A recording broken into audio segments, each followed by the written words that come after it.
They said, "How you get that role?" And I said, "Listen, to make it Yo, sound like it was meant to be." What it look like? what up, baby? What's good? There you go. Salute. What up, Salute, baby? Jay. How you feeling, man? I'm good, man. Everything is good. You know what I'm saying? It's good to see you too, man. Just the vibes, good energy. You know what I mean? Yes, Yo, sir. we need you on the 30th anniversary. What we doing? Just need you to come on the 30th anniversary. When is it? 19th. No, but I mean, no. Are you doing a show? You doing a song? You doing records? Like, what is it? What Not you just doing? live online. No, come on. We figure it out. It's 100%. Like, it is what it is, Eric. And you know that. I mean, we doing Rock the Bells. I think, yo, Rod, you know, you're supposed to have a piece of that. You know what I'm saying? Like, you know, and I need to make sure that we figure that out. Like, you should have ownership in that as well. You know what I'm saying? Right. So, I definitely want to connect with you, man. How you been? That'll be a blessing, man. Just trying to stay out the way, man. You know what it is, man. You know, think fast. You know. Staying low cut, low key, Yes, and sir. just doing your thing. Yes, sir, man. You know what I mean? But, you know what I mean? I want to congratulate you. I ain't see you in a while, man. You know, yo, keep up the success, man. You know what I mean? Blessings, man. Count them every night, man, and keep doing what you're doing, Al. Oh, maximum gratitude. And listen, I read your book. I read your book. It was dope. Thank you, man. Thank you, man. I enjoyed it a lot, man. Like the whole, everything he was breaking down in it, the stories, the life, the world, the picture you set. That was a great book. Everybody should check out my man's book. You know what I mean? Appreciate that, Al. Word up, baby. Word up. No so, doubt. yo, man, you know what I mean? Me and E, man, just did a little shot, man. We got this thing coming out for Caffeine TV on the 19th. And yeah, hopefully, man, you can call in. You know what I mean? I'll definitely call in. 100%. Yeah, you know what I mean? You know, we went out on that first tour with you, man. You blessed us and showed us the world. And you know, so we want to just highlight that, man. Let them know, man, and salute, man. You know what I mean? No, 100%, baby. 100%. Nah, you got my support. Rock the Bells, you know, you got the support of Rock the Bells. You know that. Yeah, I appreciate the love you be giving me an E up there, man. Appreciate that, baby. Word up. Yo, we had a lot of good times too, man. Like we had a lot of fun times and shit. Word up. Like I remember when we was slap boxing and you used to like try to get my hat off and shit. well, okay. Yo, we was too much testosterone, yeah, man. It was We was good, out but there it's good though. Everything. It's good. Yes, sir. Yes, sir, man. Good, man. And all of that, man, is why the love is times 10 now, man. Because we've been through a lot early. And you know what I mean? We mature men now, and you know, we could sit back and appreciate each other's craft, man. So no you know, question about it. No question about it. So E, I'm gonna definitely Rock. I gotta get your number. I'm gonna get it from E because I want to make sure that you're a part of Rock the Bells and you got ownership in that thing because you one of the pioneers that helped the thing move forward. And it shouldn't happen without you. Eric got his already, but I want to make sure you get yours. You know what I mean? So we're gonna figure that out. All right. I appreciate that. You got my word on that. You know what I mean? All right. And it's all love. So E, just hit me up with your anniversary, whatever y'all need, and we figure it out. Yeah, let the rhythm hit him. Yeah, let's do it. Let's do it. I was just playing Let the Rhythm Hit Him. I was just bumping that. My man. You know? Well, go all speak. Right, so stay strong. Eric and Rakim, the greats. Is there any projects you got out right now that you want to tell people about while we here? Like anything else that's happening? Right now, just the book. Sweat the Technique book, you know what I mean? I just put that out maybe a few months back, man, and just hoping everybody, if they got time, man, grab that, read that. If they want, I got the audio, you know, thing going on. But right now, that's basically it, man. And hopefully, you know, in the future, man, hopefully we can get back out on that road and do what we do, you know? Okay. All right, I'm gonna make sure the book's available on the .com side too. I'm gonna make sure it's available and pump it. I'm gonna give it a good position. You know what I'm saying? All love. I love y'all, man. Yo, love you, my G. Peace and love. Salute, baby. Blessings. Salute, no doubt. What's up? What's the deal? I'm chilling. What's good with you, man? Man, I mean, it's just a great day. I mean, we launched the platform today. You know, just kind of getting things rolling. And you know, the best is yet to come, man. I just want to really do something. We're doing something for the culture in a big way. You know, I know we're gonna, be doing a lot of stuff about you, talking about your story, talking about your life. I know we got some big things coming up with you, so it's amazing. Man. It feels good, man. No, it's incredible, man. I'm really excited to be down with this. I love the way, the energy, taking people back to the foundation, to the base, to the roots. You know what I'm saying? showing them how to rock them bells, God damn it. No Straight doubt. up, God damn it. Let's bring it. Yeah, now we bringing it, man. And you know, it's for the culture. It's a beautiful thing for the culture. I can feel the spirit of the culture. I can feel how empowered, our generation is and how good they feel about it. And you know what's funny about it? You got Gen X like introducing it to Gen Z. You know what I'm saying? So it's like this crazy vibe going on right now with this resurgence of like classic and timeless hip hop culture. You know what I mean? And I mean, Listen, look, what you did for the culture. I mean, bringing it from uptown, downtown. I mean, we just ran from there, right? So it's no question. And you know what? Timing is everything. And with the unfortunate nature of what's going on, this really has become a perfect time for everybody to focus in, and because everybody's got some time to really go back and examine the roots and take a look at where this all came from. And so this is what's perfect about Rock the Bells at this point in time. Yeah, you know, and it also, the thing that makes me feel good about it really is the fact that like you own a piece, and Eric B owns a piece, and Run DMC owns a piece, and Salt and Pepper and others, you know what I'm saying? Crazy Legs owns a piece. Like, to me, Risk, you know, even Jonathan Mannion, you know what I mean? Ernie Yeah, the Panettiere. legendary photographer, for those that don't know. Jonathan Mannion took a lot of them source covers back in the day. Exactly. So, like, I'm really, like, excited because we all in this together. Like, Yeah, finally, you're right. like, and we got a real bite at the apple. We got an opportunity to give people something, you know? And let me just state that I just want people to know that the way you put this together, because sometimes we get so caught up in the entertainment, the fun, we forget that the word is show business. And the way you brought the show, you've done in a legendary fashion beyond compare.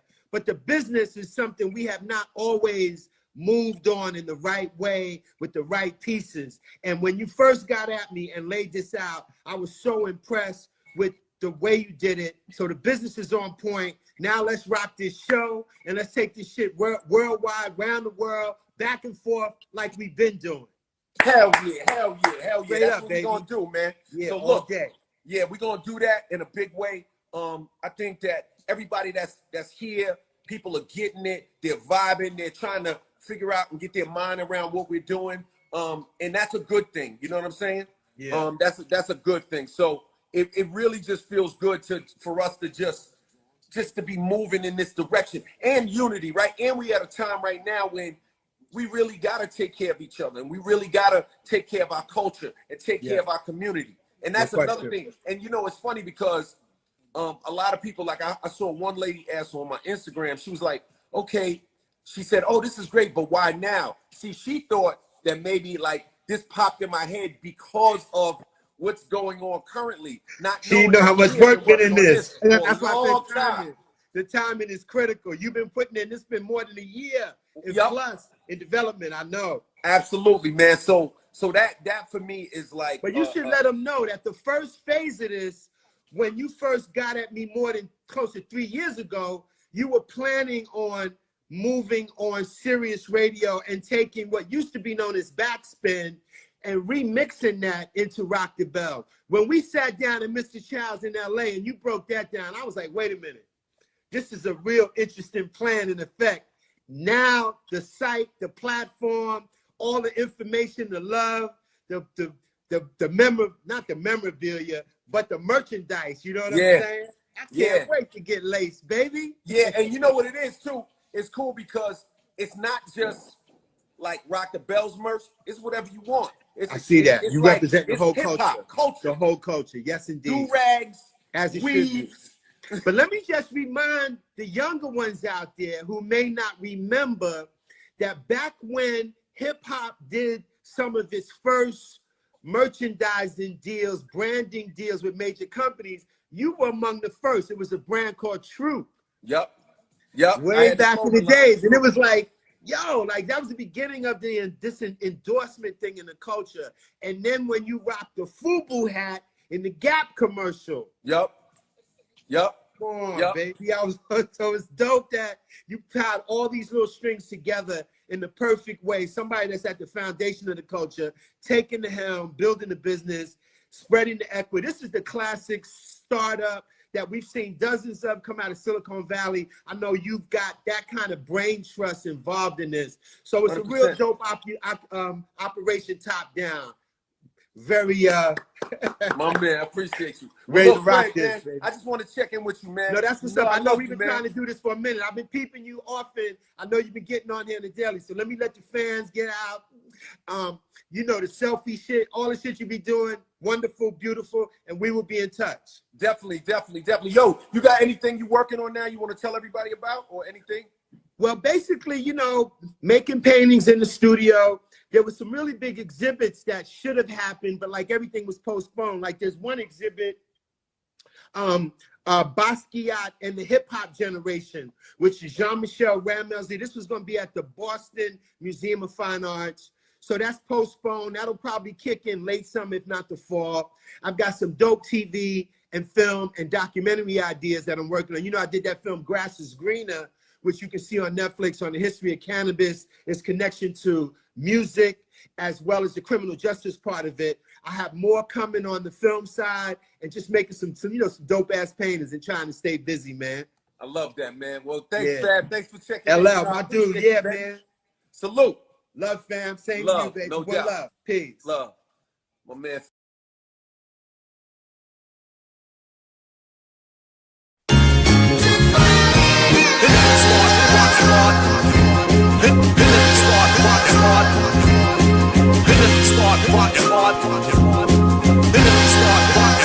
Then I just might rock too hard. I just might rock too hard. Then I just might rock too hard. Then I just might rock too hard. Then I just might. Then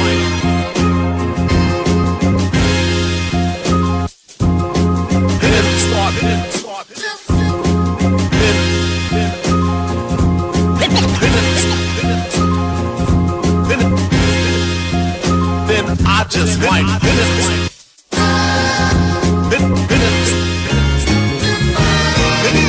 Start rocking hard. Start rocking hard. Start rocking hard. Start rocking hard. Then I just might rock too hard. All right, here to perform Rocco Flow from their new album, The Grind Date. Ladies and gentlemen, give it up for De La Soul.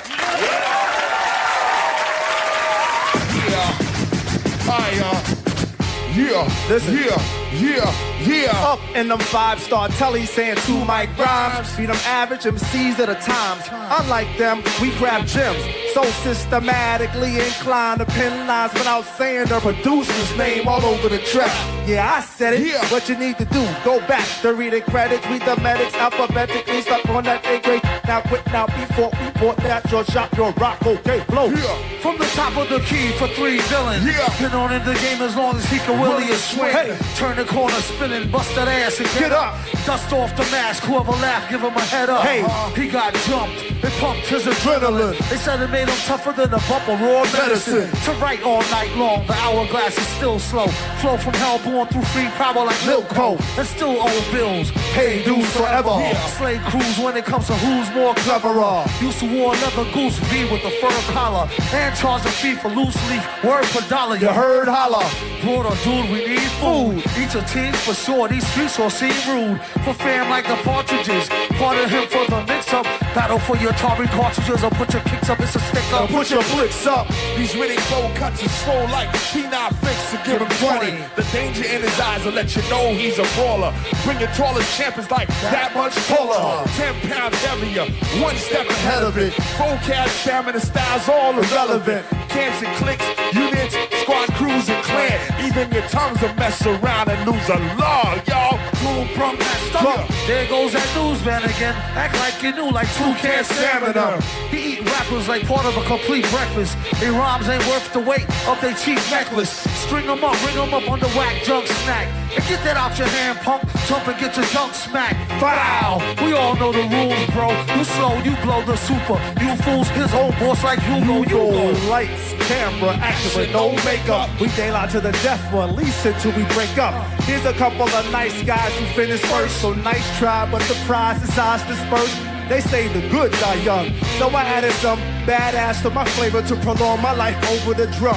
Everyone cools off for being hot. It's about if you can handle being cold or not. And we was told to hop on no one's mess about Prince Paul. We stayed original ever since, y'all. First to do a lot of things in the game, but the last to say it. Don't need to place it on and stay all the way. We don't do it for the praise or the raise the bar. Yet it's raised anyway, so amazing. All the three allied brothers from the other way of thinking, hey, I think your lady's winking. You need to turn on that. Oh, I'm all eloquence and airborne. I smell a success. Yo, this cookie cause the air is a gingerbread, man. Yo, sacrifice nights and push drugs to these rappers. Puff ponies till I turn blue in the lips. Sipping broads like 7-Up. So refreshing. I finger pop these verses like first dates. The birth date September 21-1968. Too old, too rhyme, too bad, too late.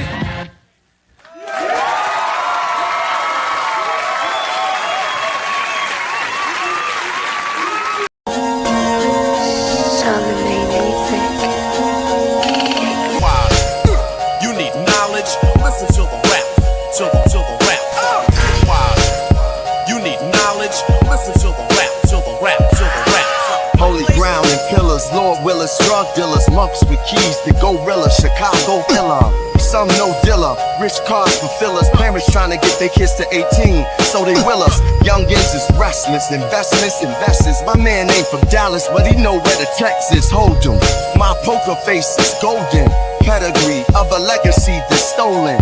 Wise like the old man with food in his beard, and when he cry freedom, it's jewels in his tears, blues in the beers, outside interferes, a sleuth for the truth, it's clues in the years. I unruled the fears so that I could get beers, like the diabolical and do the improbable, that anything's possible ill, but it's logical, touched by black angels so you can feel the molecule. You need knowledge, listen to the rap, to the rap. You need knowledge, listen to the rap, to the rap. You need knowledge, listen to the rap, to the rap. I'm just saying something to you. I don't give a damn who you are. Don't try to punk me off, whether you're a captain or lieutenant. I'm a man, goddammit, and you treat me like a man. Huh?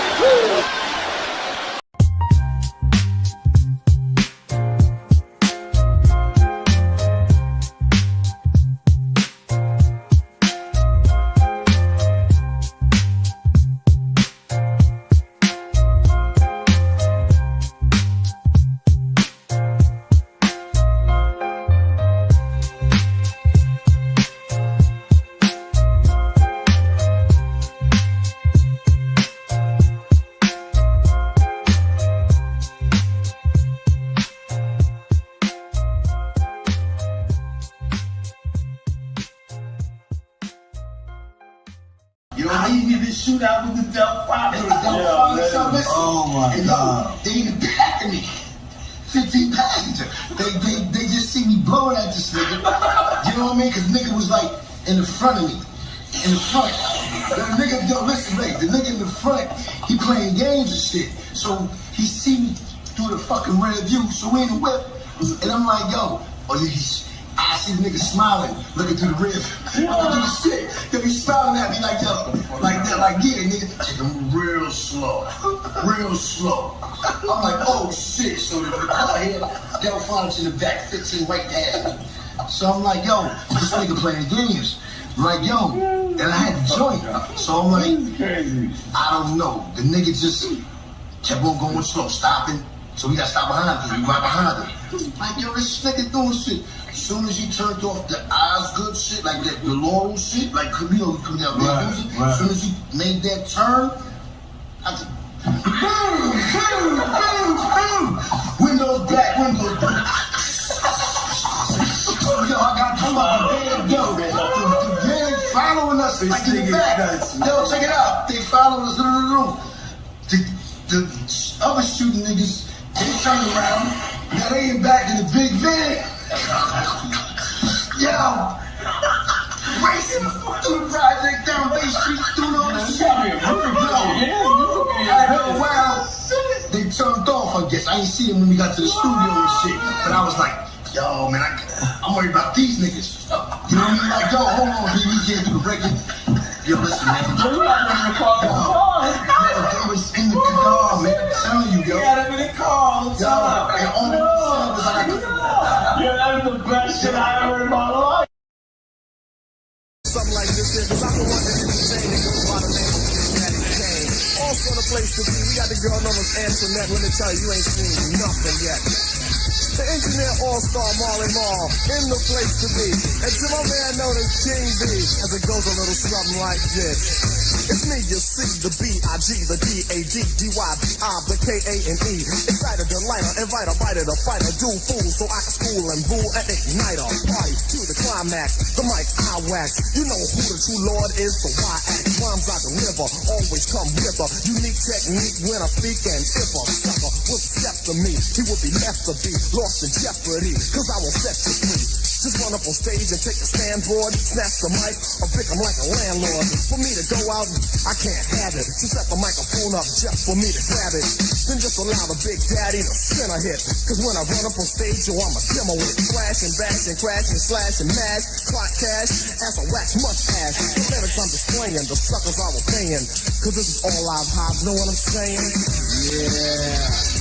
Yeah, that was fresh, but yo, you got to bust this. What you got for me, baby? I got a lot. Get it off. Get up, the A's gonna light up. News reporters, get ready for the write-up. Telling me you're mad, how the step was a drag till I came. I'm not trying to brag, I just tour, rhyme and climb. I go prime time, because I go for mine. I never fake, break, take, make, shake, and bake. Drop my groove until your back aches. So be my victim, scream, kick, and holler. A fresher rhyme will follow, cause I'm a scholar. I do what I gotta do. And when I'm through, take a trip to the Bahamas. Come back and continue to say only the hype and extra exotic. Marley, hit me now. You want it, you got it. Yeah, that sounds funky. Yo, I think this is the dope promo for WPL. Yo, you know what you call it? You call it a raw attitude. Word. So, yo, we out of here or what? Yo, it's only right we out of here. So, yo, I'm just gonna say peace to Marley Marl and the Super Rock and Mr. Magic. Hey, yo, King, you go downstairs and start that juice up so we can make this here move.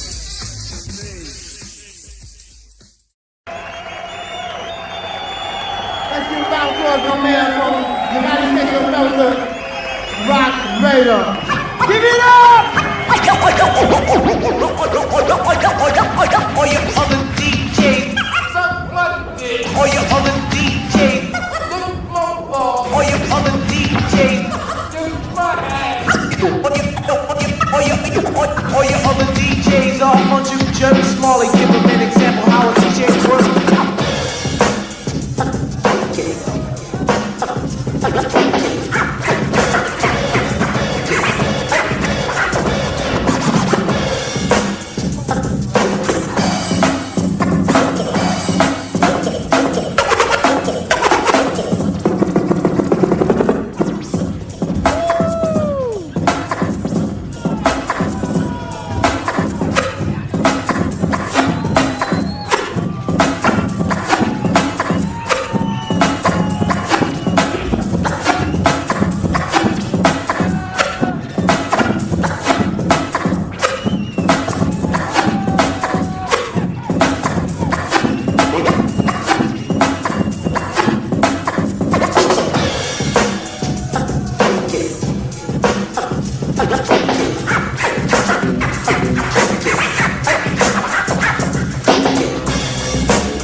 The legend, man.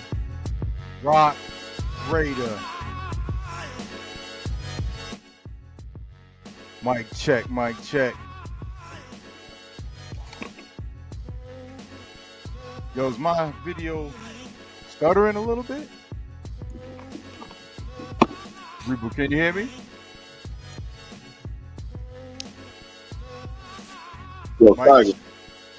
Is my video stuttering? Well, I hold on, man. I was trying to get a hold of you on the phone, man. We got a special announcement, man. Oh, boy, been working behind the scenes, baby. Oh shoot! That's why I was hey, I want to strangle you from Raleigh, man. Oh shoot! Oh shoot! What happened? Hold on. What's going on? We're getting a little technical difficulties.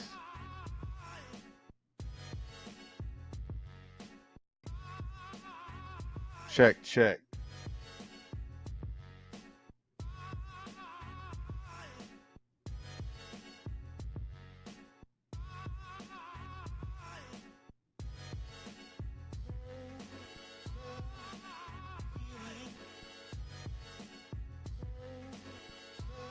1 second, y'all.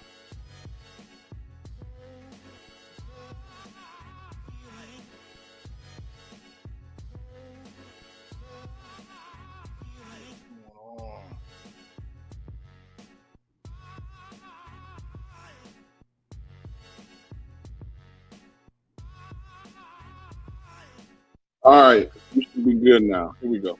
Hey, so Tiger, can you hear me? Yes, can you hear me?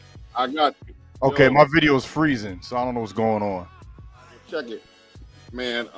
Guess what, bro? You should be in a minute here. We should be joined by Rob Swift, bro. Oh, say word. We got the legend Word. Rob Swift coming through. Word. So keep peeping backstage to see if he jump in. I just sent the link, man. Yes, so that's indeed. why I was like, answer your phone, man. I didn't even know you was calling me. I saw you on the phone too. I'm just sitting here listening to Rob Swift. Rock Raider. Me too. But like I was watching it, and then he hit me back. So I was like, I called him real quick. We yada. He was like, hey, I could do it now. I was like, bet. So then I was like, let me get a hold of Tiger. I was like, man, this dude right here, this dude got me cooking, man. Yo, my fault, man. I'm sitting here. That's all love. Now I just look down and see the text. So just keep peeping backstage, man. I'm you know what I'm saying. I just sent him the link. And, No doubt. he may, I'm sure he's probably, he's not ready, so he may got to do some stuff to get ready. Right. So I don't know exactly when he's coming in, but yeah, I just sent it to him. So if he can get it together, because what happens is, the date that we were talking about, he was like, man, I'm not sure I can do that date. I may be able to, but I was telling him I wanted the confirmation so we could start promoting. Right. Right. You got a book out, right? And the book is what it is. So obviously, we want folks to get out there, especially with the climate that's going on right now with still carrying some baggage from last year in the hip hop, into 2025. So I'm excited, obviously to be in the presence of a legend, but also super articulate brother, man. Super articulate brother. So it's one thing, to have emotion, and sometimes folks get emotional and they lose the ability to communicate their point. You know what I'm saying? That's Rob Swift is not that kind of brother. Rob Swift is very cerebral with it, super, legendary on the decks, but he's actually able to articulate. And I think that's one of the things that when you start talking about the origin of hip hop and stuff like that. Yeah. So he's saying he's gonna throw on a t-shirt and log in, man. So that's dope. Word. Real quick too. Yeah. Then got her. Word up. Yo, that's what's up, man. But big shout out to everyone tuned in, man. We on IG. I don't know how long they're gonna let me rock over there, usually for like an hour. But we on Twitch, we on YouTube, man. Real DJs Matter. Mondays, man. We got real DJs in the building. We got my brother Reboot, Brown Hornet in the building. Myself, DJ Tiger. You know what I'm saying? And how was your weekend, brother? Man, look here, bro. Working. What can I say, man? Hey, I can't let y'all grind me, Tiger. Right.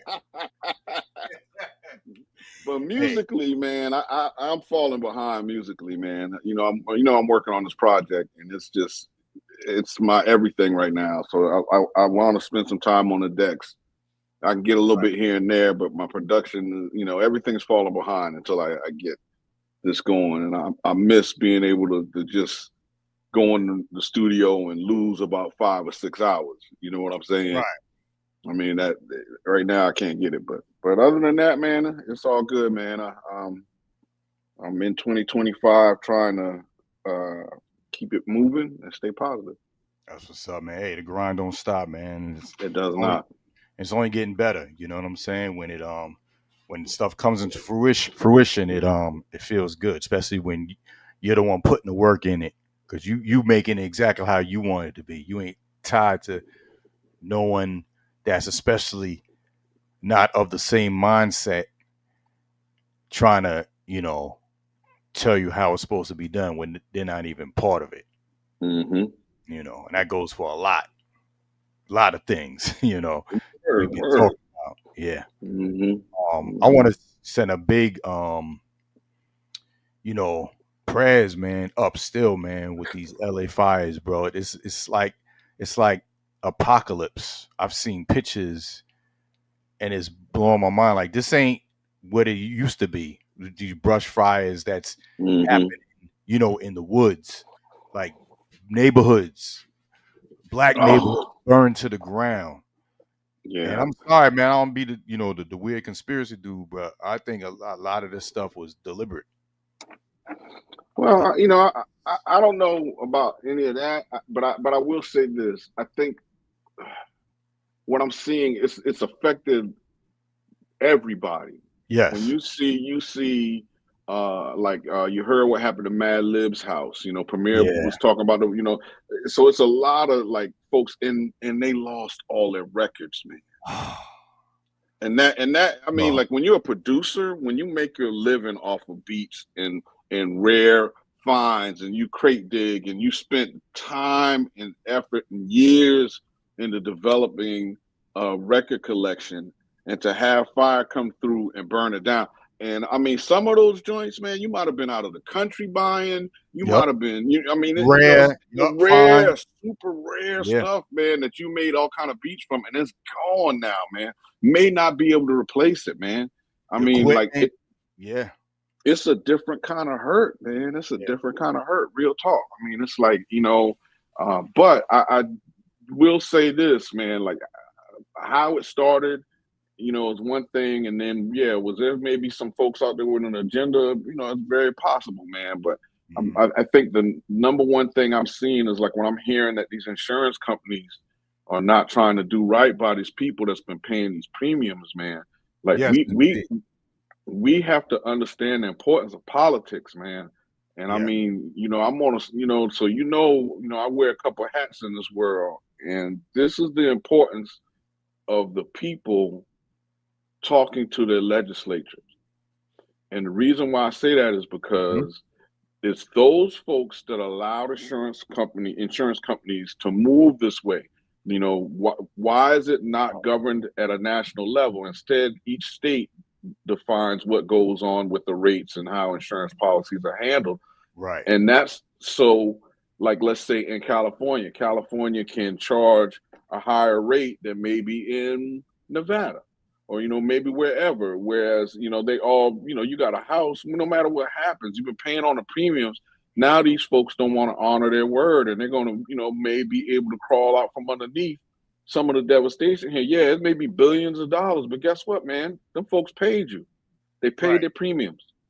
They did what they were supposed to do. Now it's time for you to do it. And I mean, if they let these folks off the hook, you have to pay attention to who's sitting in office. And I'm not talking presidential. I'm talking about your local level. Yep. Who's sitting in office right now saying that it's all right for these insurance companies and to fold and do that to these people? Then you got to look at them and say, well, why are you like that? And I know firsthand that, a lot of times they receive gifts and perks. And once you start receiving the gifts and perks, now you on, you become a puppet to what their message is. And I hope that there is pressure, I mean, I say what it is. This is the time when the new administration, if you're going to do right by the people, like your mouth claim, then now's the time, because you're going to have to go down. You're going to have to lean on some folks and make them do right in California by their citizens. No doubt. Yo, big shout out to CeCe Peniston. Just came in on the Instagram, man. Legend. Oh, salute CeCe Peniston, man. Whoa, don't get me in here singing. Finally. Word, man. Hey, Speaking of legends, man. Speaking of legends, backstage, and we're gonna bring him right to the front. He is known as Brolic Arm. On got the guns. Yo, talking about a legend in the game of DJing. This is the show Real DJs Matter. And we have real DJs on here, and we have good people on here. And we have none other than the legend, man, of the legendary executioners, Rob Swift. What up? Yo, what up, man? Thank you. I'm honored. We are honored to have you on our show, brother. Thank you. Yeah, I'm glad this worked out. I just want to ask you guys, Are you getting direct audio from the microphone, or is it the room audio? Yes, direct from the microphone. Cool. Yes, indeed. Yeah. Oh man. So, yeah, we were just talking about, a lot of things going on. LA obviously was going on with the fires and That's Mad rough. Lib losing his stuff, and just it's just a lot of things going on. And Reboot was touching on the political side. If they're gonna really do something, they need to do something, for the people. Yeah, I mean, basically, I was just saying that that we got to understand the importance of insurance companies and lobbying and how they're able to get the gray area that they got right now, and hopefully, the administration that's coming in office can lean on these folks and make them do right, because it looks like they're trying to leave these people holding a bag. And part of what I was talking about is, and I'm sure you know a lot of these folks and may have been reaching out to hearts go to the folks in LA, but like we were talking about Mad Lib, how. If you make your living with music and you lose your records, I mean, it's a lifetime of collection, bro. That's a different kind of pain. You might have been in Brazil, you might have been in Japan when you bought these records, man. And the rarities is crazy. It's heart-wrenching, man. It really is.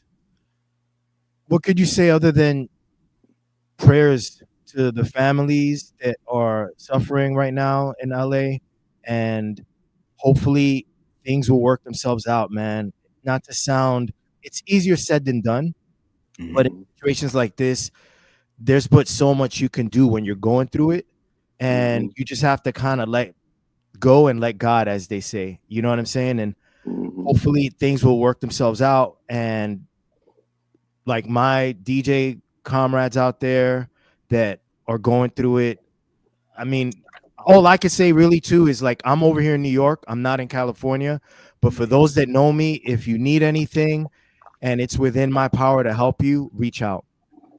No doubt. I'm waiting to see like what's going to happen from the real music side. I see a lot of individual stuff. I know Beyonce and Jay-Z did. I know some of folks. Yeah. So I'm curious to see if there's going to be like a collective effort and it should be, right? I'm sure it's going to happen, but somebody's got to be the catalyst, and maybe even you hate to just money. It's not about the money, right? But for them it is. But whatever happens, but it's like some of these things you're not gonna be able to replace. But in moments of despair, I think it's more important for people to know that people care about you. Exactly. People care about your struggle. Yes, and you do what you can. So you reach out to your folks and you let them know I'm here. Yeah. My family brought in one of my father's, my family's good friends that they live in LA, and they lost everything. So they told them, hey, come drive to San Bernardino and come stay with us till we get straight. So like I said about support, Word. If you can do it, Yeah, sometimes when in the actual despair, folks have got your back, that is worth living for. You know what I'm saying? No and doubt. I know it's people say a lot of things about, you're still alive and blah blah. But dude, when you watch your life accumulation evaporate, it's gonna hurt, man. It's gonna take a minute, So people are in shock right now. Yeah, I can't imagine losing my record collection or my gear. It's like losing a limb. Like it's a part of you that you are no longer going to have to mess around with and be creative with, whether it's your gear or your records. That's like an extension of who you are. And so it's like losing a leg or an arm. I can't imagine what that feels like, man. So again, you just gotta, as a friend, you gotta reach out to your people and just be like, yo, I got you. If you need something and it's within my power to do something, obviously, I don't know where you guys are in the South. Yes. Yeah. Yeah. And so, I'm up north, east. And so we're not over there on the ground. But like you said, at the very least, you could reach out to your folks, let them know that you're here to help. Most definitely. So Swift, man, I really want to I always see videos of you and Mr. Sinister, man, just killing it. But I've also seen, like, even before that, you would like teaching tutorials, you know, with people, like learning how to DJ and everything. And I know there's a good feeling that comes out of that, right? Because you're teaching people how to, you know, do it the right way, or, you know, even if they don't have it in them, to at least about the culture of like real DJing. Like, can you touch on like how you came about, like, yo, I want to start the classes and doing that with students? I appreciate you asking. So I've always been a teacher when I think about it. As a kid, I remember my junior high school friends from Corona, Queens. I live in Jackson Heights. And we went to junior high school, IS 145. And so friends from school would come over to my house after class, and they would sit in my living room and watch me cut it up on my dad's equipment. And there will be occasions when my friends would be like, yo, Rob, can you teach me that? So I feel like I've always been a teacher as long as I've been a DJ, just not in a formal sense, right? So in an informal way, I'd bring my friends up to my dad's equipment. This is what I'm doing to the record. This is how I'm holding the record. This is why I'm getting this sound out whenever I move my hand in this particular way. Then fast forward to when I was in college, I had a show with the X-Men. We weren't even the Executioners at the time. We were just the X-Men. And a teacher at a high school here in Queens named Michelle happened to be at that show. And after I got off stage with the guys, she went up to me because I was the guy on the microphone throughout the whole set, talking to the crowd and all that. And I guess being the vocal one, something about me just drew her to me. And she approached me and was like, Rob, I'm a huge fan, enjoyed the show. I wanted to talk to you about an idea I have. I think this is something that just came to her while she was watching the crew perform. And she was like, I'm a teacher at a high school in Queens, and I think it'll be fun for my students to take a class in DJing. And this in 1996, 1997-ish wasn't a thing, teaching DJ classes at a high school. And the opportunity to just connect with kids and mentor them sounded dope to me. So I was like, let's do it. And what I did was I had an extra set at my house, and I took my 2 turntables to the school, and I would leave them locked in a closet. And I would go to the school and then unpack everything, set it up for the class, and then teach like a 45-minute class on DJing. Wow. Yeah. And there were other classes that were being taught. It was like a program geared towards different forms of art. So you had dance, you had DJing, singing, and this was just an amazing experience for me because I was in a classroom setting teaching people, opposed to having a friend of mine walk up to my dad's set in my living room. I'm in a formal setting teaching the art of DJing, talking about the history. Nickelodeon actually went to the school and did a segment on me. Yeah, I missed that. kids. Yeah. So that's when my career teaching formally started.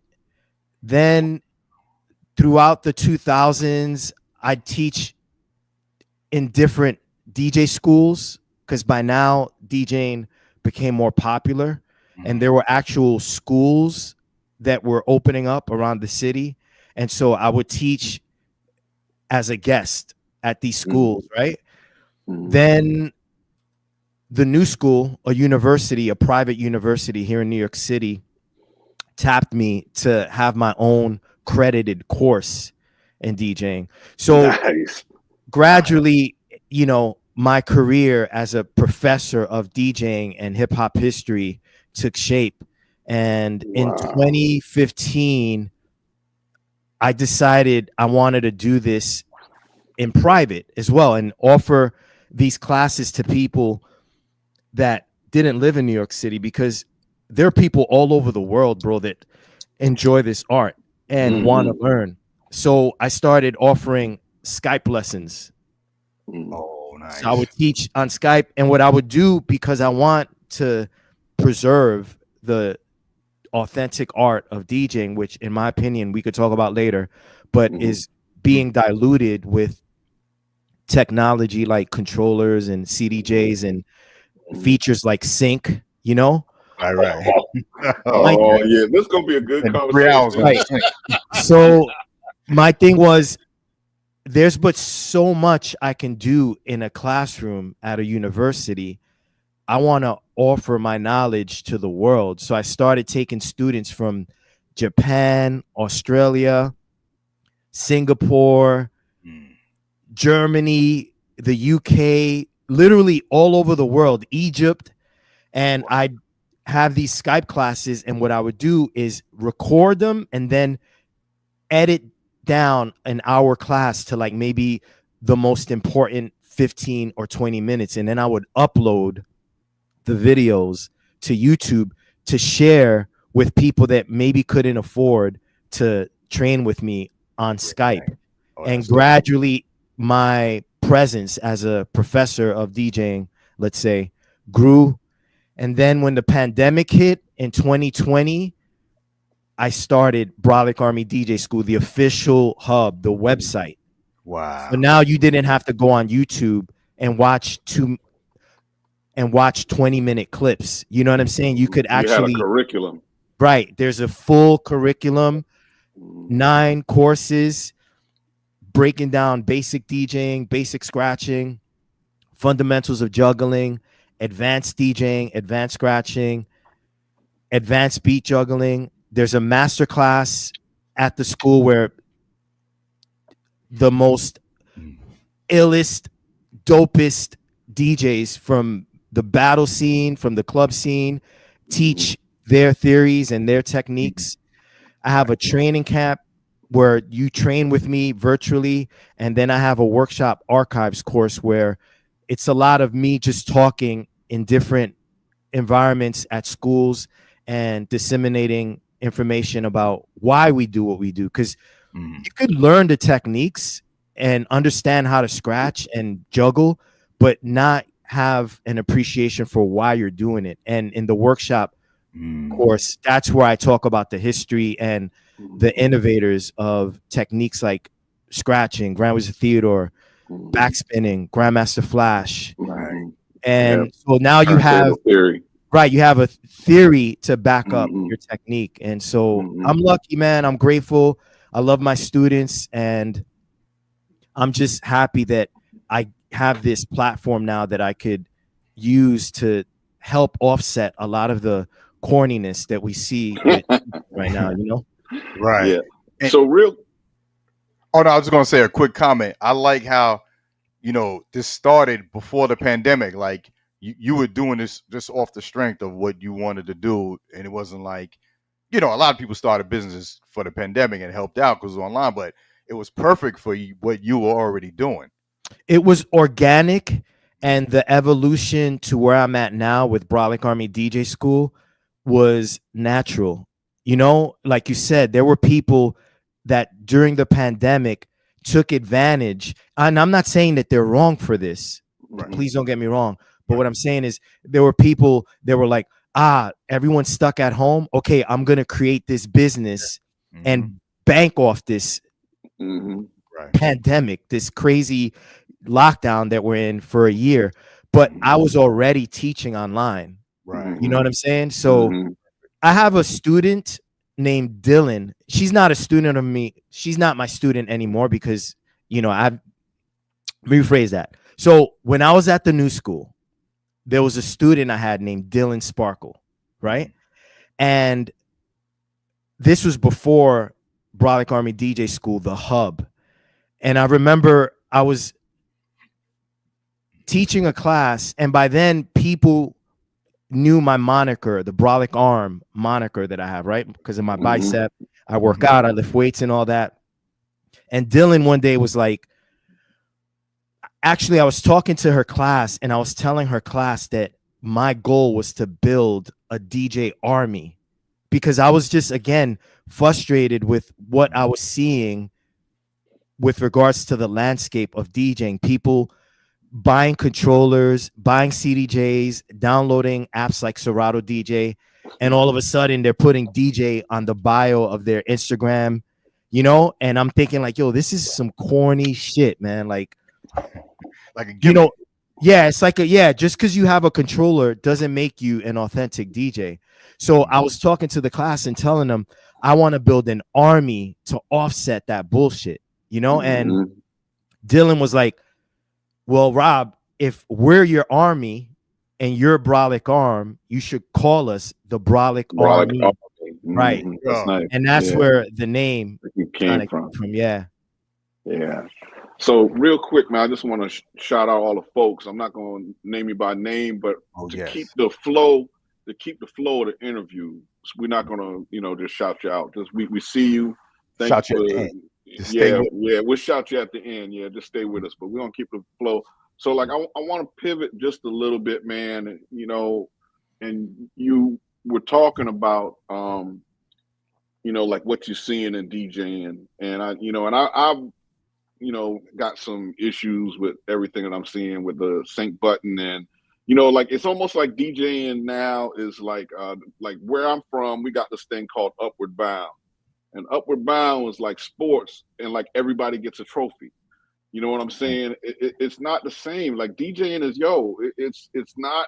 I get that you might want to do this thing, but if you're not putting in the time behind the scenes to honor the craft, like, it's just, I don't care. If you're not, if I'm watching you, like we're watching blend battles, and I'm like, yo, you're not touching the crossfader? I'm watching your set and you're not touching the crossfader. That's a problem for me, man. You know what I'm saying? And it don't mean that I'm hating. It just mean that's not that's not a blend battle set, man. I don't know what the fuck that is, but it ain't it ain't blending records. So it's like we our own culture is not supporting the culture. You know what I'm saying? It's like we're fighting against ourselves, and we got some people, some high profile folks, and I'm not gonna name names. We got some people that they getting deals and sponsorships. So yeah, they're not gonna say shit against the sync button because Pioneer is how they make. It's the same thing like the damn insurance companies. Once you start taking money from them folks, now you become their spokesperson or you endorsing what they're doing. And whether or not it's good for the culture or bad for the culture, you don't want to speak out against it because you're gonna rock your bottom line. Yeah, you messing with your bag. So I mean, like we got some issues inside our culture, man. And it's not necessarily always the best thing for our culture what some of these folks are doing, man. So what are your thoughts on that? When technology started to really get a stranglehold on DJ culture, I was approached by a company, I'm not going to say their name, and they offered to pay me a lot of money to be the spokesperson of an app that would basically DJ a party without a human. Oh, wow. And I remember telling them, you want me to sponsor or be the spokesperson, I should say, of a gadget that neutralizes me from a party. Like, I was like, nah, no, thank you. The money, the money is great, and I appreciate you guys coming to me, but this goes against everything that DJing is about. Right. And and I remember telling them, like, aren't you guys aware of what this means for the future if you push this product? Right. I say that to say, I don't know how many DJs would have turned down that money. And this isn't me trying to fall on the sword or anything like that, bro. I'm not asking for a pat on the back or anything. But what I am saying is that with regards to me and how I conduct myself in this culture, it's always the art first. Everything comes after. comes You after. know what I'm saying? And I feel like right now we live in this world that has sacrificed loyalty to the craft for likes and views and going viral. You know what I'm saying? And I don't know, man. I just can't get down with that, bro. I just love this too much. And this art, turntables, vinyl records, I wouldn't be here talking to you if it wasn't for the authentic art of DJing. So I may not be a millionaire, but I have my dignity as a DJ. You know what I'm saying? And that matters more to me than what's in my bank account, to be honest with you. I feel like at the end of the day, God has taken care of me. And although I may miss out on opportunities to receive sponsorship by some of these companies, God is always going to figure out a way to keep me alive with this art form, keep food in the fridge, and keep folks like yourself wanting to talk to me. And so long as that's going on in my life and I'm, you know, being able to express myself creatively and also support myself from that creativity, I don't need to drive a Bentley. You know what I'm saying? I'm fine with my expedition. You know what I'm saying? Yeah. So yeah, man, it's crazy right now what's going on with the art form, and social media has a lot to do with it. And I'll always stay loyal to the tenets of what DJing is, and I'm never going to sacrifice the art form for brand sponsorship or money. It's just not how I roll. Man, and we appreciate you for that, man. I'm sorry, Tiger. Go ahead. Oh no. I was gonna say when he, bringing up the app. What's crazy is you already have. I mean, that's been going on for years. These promoters, they always trying to half step on the DJ to begin with. They paying everybody at the club, but then they're like, and a lot of it is the DJ's fault, taking $50 in a bottle, and they're already dumbing the DJ down the club. So now they don't even want to have a DJ in the club to pay anything. Eventually, if DJs don't wise up, excuse me for interrupting you. No, you good. But eventually, if DJs don't wise up, that's what's going to happen. It's already starting to happen. There's AI that DJs at different exclusive events, private showcases. I forget, there's this one female AI DJ. I forget the name of the DJ, but there's an AI DJ that gets booked out for actual parties. Wow. And it's AI. It's not a person DJing. Wow. It's like some screen. It's like some screen. You know what I'm saying? And you're hearing music and people looking stupid with their phones out, filming the screen. Yeah. And shit. You know what I'm saying? Oh, shit is crazy, bro. Let me tell you something. And that's a sign of the times, right? Because I mean, like when you're like old school DJs, like the old parties, man. First of all, we didn't have no phone anyway, so it wasn't like that was an issue, But the reality is, it's like now these people don't even know how to interact with each other in the club environment, right? In a party. Partying. Yeah, right. You should be worrying about a selfie or look at me when like how many times have we seen like a group of girls doing selfies of themselves and like dudes are somewhere else in another place? When I was coming through, it was like, yo, you kicking your man to the curb to kind of go over there to be with the girls. Yeah. These dudes, they got it all screwed up right now, man, and it's a mess. But there's a couple issues. Right now in 2025, the world experiences life through this box. Yeah. You know what I'm saying? And so that reality is trickling over to art. And with regards to DJing, you have DJs now that buy controllers and they're hitting cue pads, engaging the sync button to perform tasks that in our day took your natural senses, your hands, your eyes, your sense of hearing. right? And taking pride in cultivating this ability to connect with music in a deep way beyond the surface.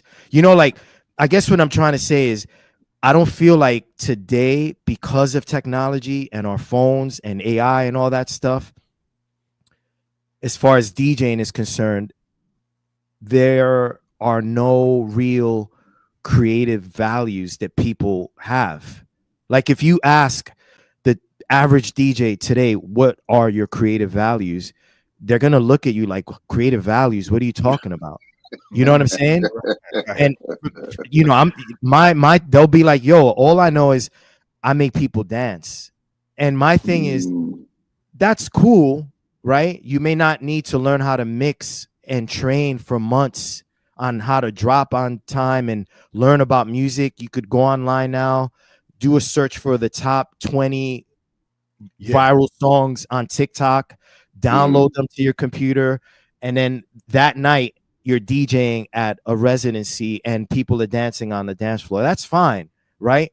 But my thing is, do you have any tenets that guide you, that guide your creativity? For me, it's about being resourceful, using your God-given gifts to use the gear that you're manning in a creative way. It's about being original or authentic, not copying other DJs. I see a lot of DJs posting videos on social media, and all they do is sound like the guy that they admire or the girl that they look up to. You know, if it's a female DJ or whatever, you know, they move the same way, they play the same songs. There's no originality or authenticity, right? Also, another tenet that guides me is guardianship, making sure that I'm talking about the art, showcasing the beauty of DJing, projecting it out into the world via Brolic Army DJ School. That's my third tenet. Then I have tenacity, like practicing, taking pride in daily practice and training, and doing my best to make sure that although I may not reach perfection, because no one's perfect, I'm striving towards that. So when I was speaking to you earlier about this interview, I was practicing. You know, like right now, bro, like, you know what I'm saying? I was working like on my little Doom set. You know what I'm saying? I was practicing. So there's tenacity, right? And these creative values that I have guided me and have brought me this far. And so the fact that I'm here with you guys, for me, is proof that there's value in having some sort of like pride in what you do and following some sort of like guideline rules to this, and not just making it about, well, as long as people are dancing, that's all I care about. You know what I'm saying? Texture. You want some texture. When you're interviewing, there's no texture to them. That's what I call it. You know, it's just, you know, up front and nothing behind them. Right. Because these values are what separates me from y'all and the gazillion other DJs that exist, you know? And the last tenet that I have that guides my creativity is appreciation, being grateful for being here all these years, man. I've been DJing since 1983, you know? And so I'm grateful for the gear that I have. I don't care how old it is, how dated it is. I'm grateful for it because it's paid for my home. The 2-bedroom, 2-bathroom apartment that I talked to you from right now was paid for from using these turntables behind me.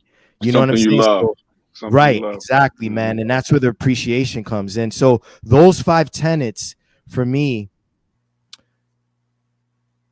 originality, authenticity, tenacity, appreciation, guardianship, resourcefulness. Those 5 tenets guide what I do And I wish that DJs today, that's, you know, the new ones, the modern ones that bought a controller like a year ago, or bought a controller during the pandemic, it would be nice for them to develop their own creative tenets, their creative values that guide what they do. And if more of us did that, bro, the DJ landscape would be completely different. It would look more like it did in the 90s and the 80s when all these techniques were being birthed.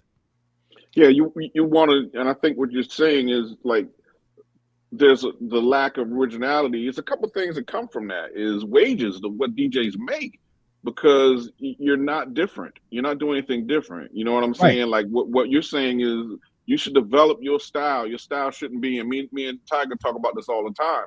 I can't be Tiger. Tiger does his sets. We do a lot of things on virtual, you know, streaming on a platform, Twitch, you know, and his set is not, you're not going to come in my set and hear me rocking what he just rocked. I'll listen to make sure I'm not doubling down on what he's playing. I'm going to play something different. I'm going to take you my direction. My style is my style. His style is his style. And that's because we're old school DJs. We come from a different era. It was biting. You know what I'm talking about. Mm-hmm. It's biting. It is what it is. And then in this culture, they don't call it out because it's everybody get a trophy. You know what I'm saying? So, you know, it's all you hate. No, I'm not hating. You can't do that. That's my man style. Do you? Yeah. Or the other popular thing to say is you're gatekeeping. Like, don't gatekeep me. Don't tell me what gear I could use. And my whole thing is you're free to use whatever gear you want, but you're doing yourself a disservice if you don't train your ears, because DJing is all ears. It's what you hear. It's not what you see on a computer screen. That's not DJing. It's what you hear. And the apps, the new technology that's out now makes it so that you could take shortcuts to play music and end up with that residency, but there's no substance to what you do. You're basically a jukebox. You know what I'm saying? And you might as well be that AI DJ that I was referencing earlier. You know, you might as well just be an AI DJ if you don't have any kind of creative substance to what you do. What separates this DJ from another DJ? And in a lot of occasions when I was coming up, it was maybe the record selection. When I went to DJ A's parties, I was going to hear a certain style of music that when I went to DJ B's parties, I wasn't going to hear. But DJ B had a certain technique, a certain approach to playing music that was dope. And that's what made me want to go to DJ B's parties. You know what I'm saying? Like you stand you got out. paid better that way. You got paid better that way. Yeah. And you could get paid according to what you're bringing to the table, not this baseline rate because you're just a dime a dozen DJ. Right. Yeah. Right? And I think that's what this generation, I don't mean to cut you off, I'm sorry. But I think that's what this generation misses, what you're talking about right there. Yeah. That's what this generation is missing, because that real attachment to music too. Like we grew up, you know, like you said, when the DJs are playing the music, we know, okay, we're going to drop this right here and this going to get them. Place going to go bananas. You know, and to me, it's not even a planned set. Like, I know people been telling me, like, I have a tribe called Full Blast Tribe when I'm DJing. And sometimes I'll just go off and like kind of black out. And it's just like, you're just in a zone, like how a football player is or basketball player, like just in a zone. And you're playing and it's flowing out of you. You know what I mean? It's just come natural. And like you said, you can tell the baseline DJs from the ones that really have that in them. And like, I remember younger DJs that really have it in them. There's some dudes from Japan that post on it. DJ Coco is one of them. Yes, sir. Yes, sir. And it's like he has it. He's got it. DJ Coco is from Japan, and he reminds me of this term shokunin. Shokunin is a term that originates from the Japanese culture, and basically what a shokunin is, it has nothing to do necessarily with DJing. It could be a shokunin who builds furniture, or a shokunin who builds instruments, or a shokunin DJ like myself or DJ Coco. It's a person that takes extreme pride in what they do. So much so that what they do is their reason for living. They literally wake up in the morning and think about their craft, whatever it is, building a bike, learning how to play guitar, DJing, record shopping, learning about music, whatever it is. You take pride in what you do and you learn about the craft, not just the techniques, but the craft's history, the people who did it before you, what made the craft what it is now that you're doing it. That's a shokunin. And we need more shokunins in our art, because what we have now are people that just want to go viral, and they buy the gear because it's easier to DJ now. You could get a controller that has scratches saved. Oh no, I know. Oh yeah, oh yeah, yeah. That's I was there talking are about that. controllers that you could purchase right now That do the scratches for you, that allow you to hit a button and engage a scratch pattern. So you don't have to learn how to scratch anymore. You could just hit a pad and the controller will project the sound of scratches for you. You know what I'm saying? That's where we're at now in 2025. And that's the antithesis of a shokunin. You know what I'm saying? You're relying on the gear to do the work that the DJs before you did. Someone was in a studio that practiced their ass off to be able to record the scratch that now you're accessing on a sound bank on your controller. yeah. That's And you cool. got some high profile DJs endorsing that shit too.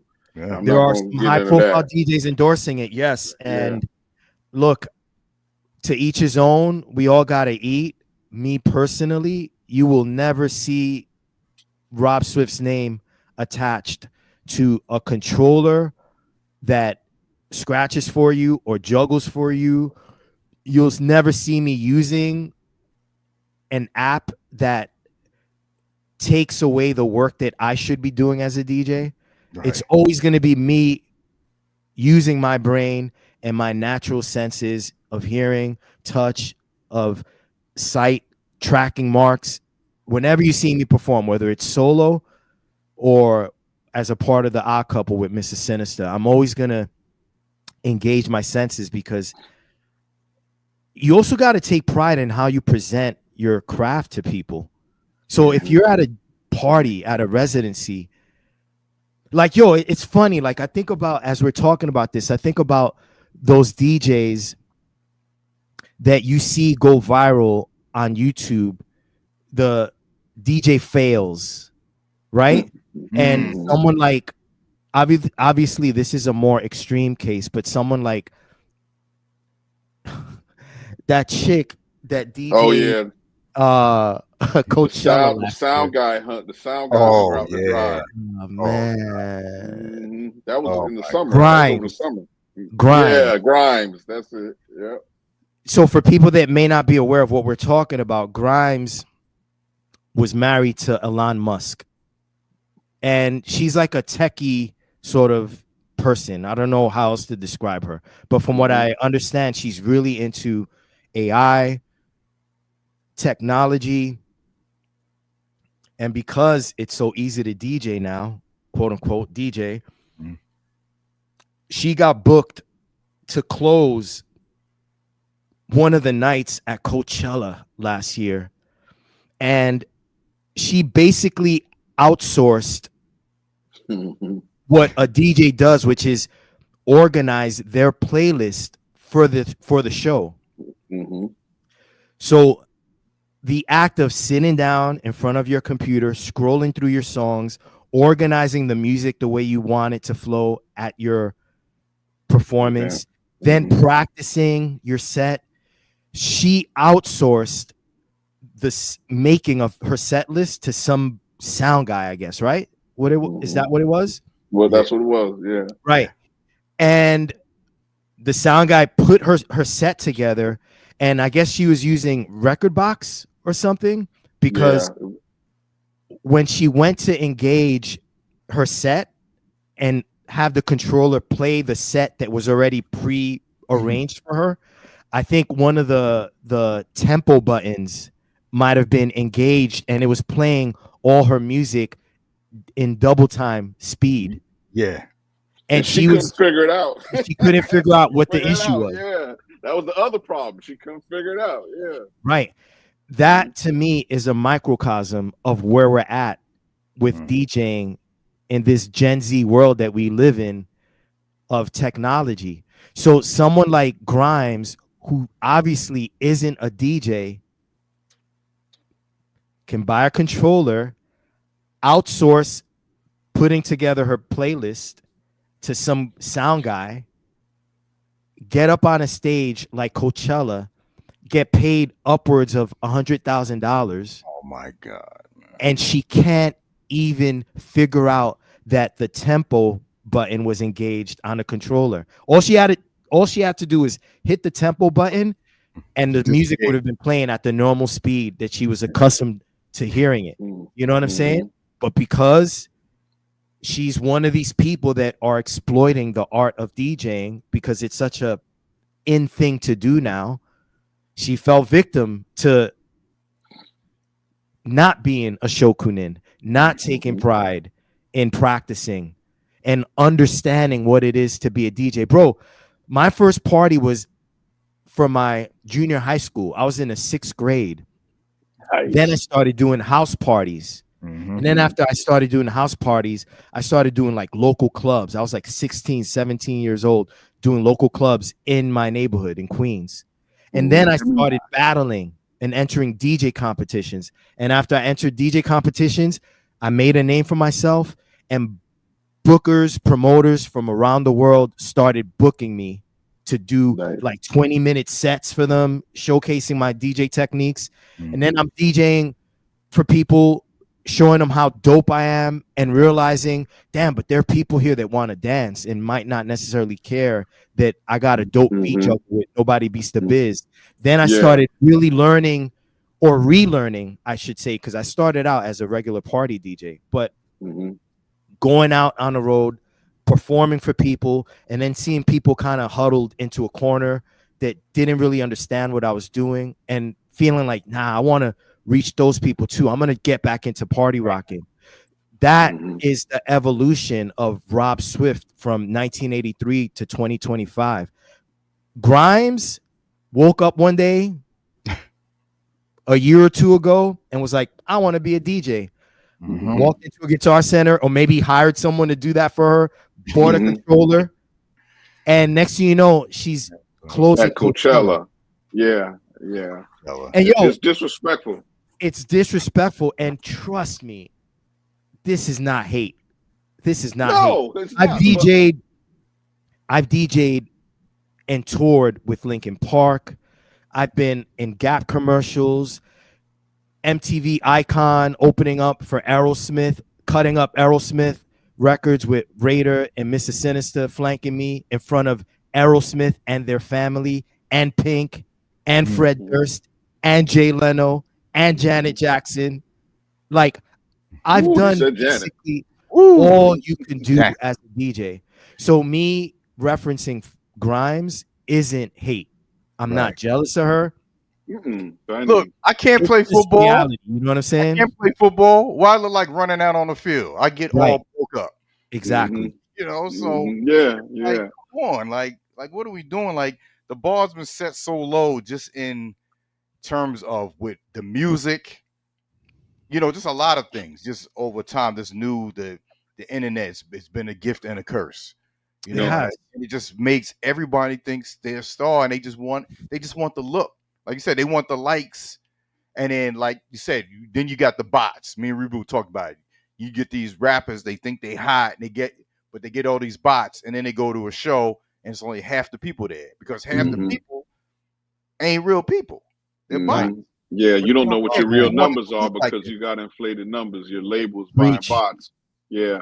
So we live in an artificial world now. The world's artificial. You know, you got people posting pictures, filtering their faces, you know, and then you meet them in person at a show, and you're like, is this the same person? Hey, you got karate. You know what I'm saying? Yeah. So Who we you, live, like- yeah, we live in a very artificial world, and it's accepted.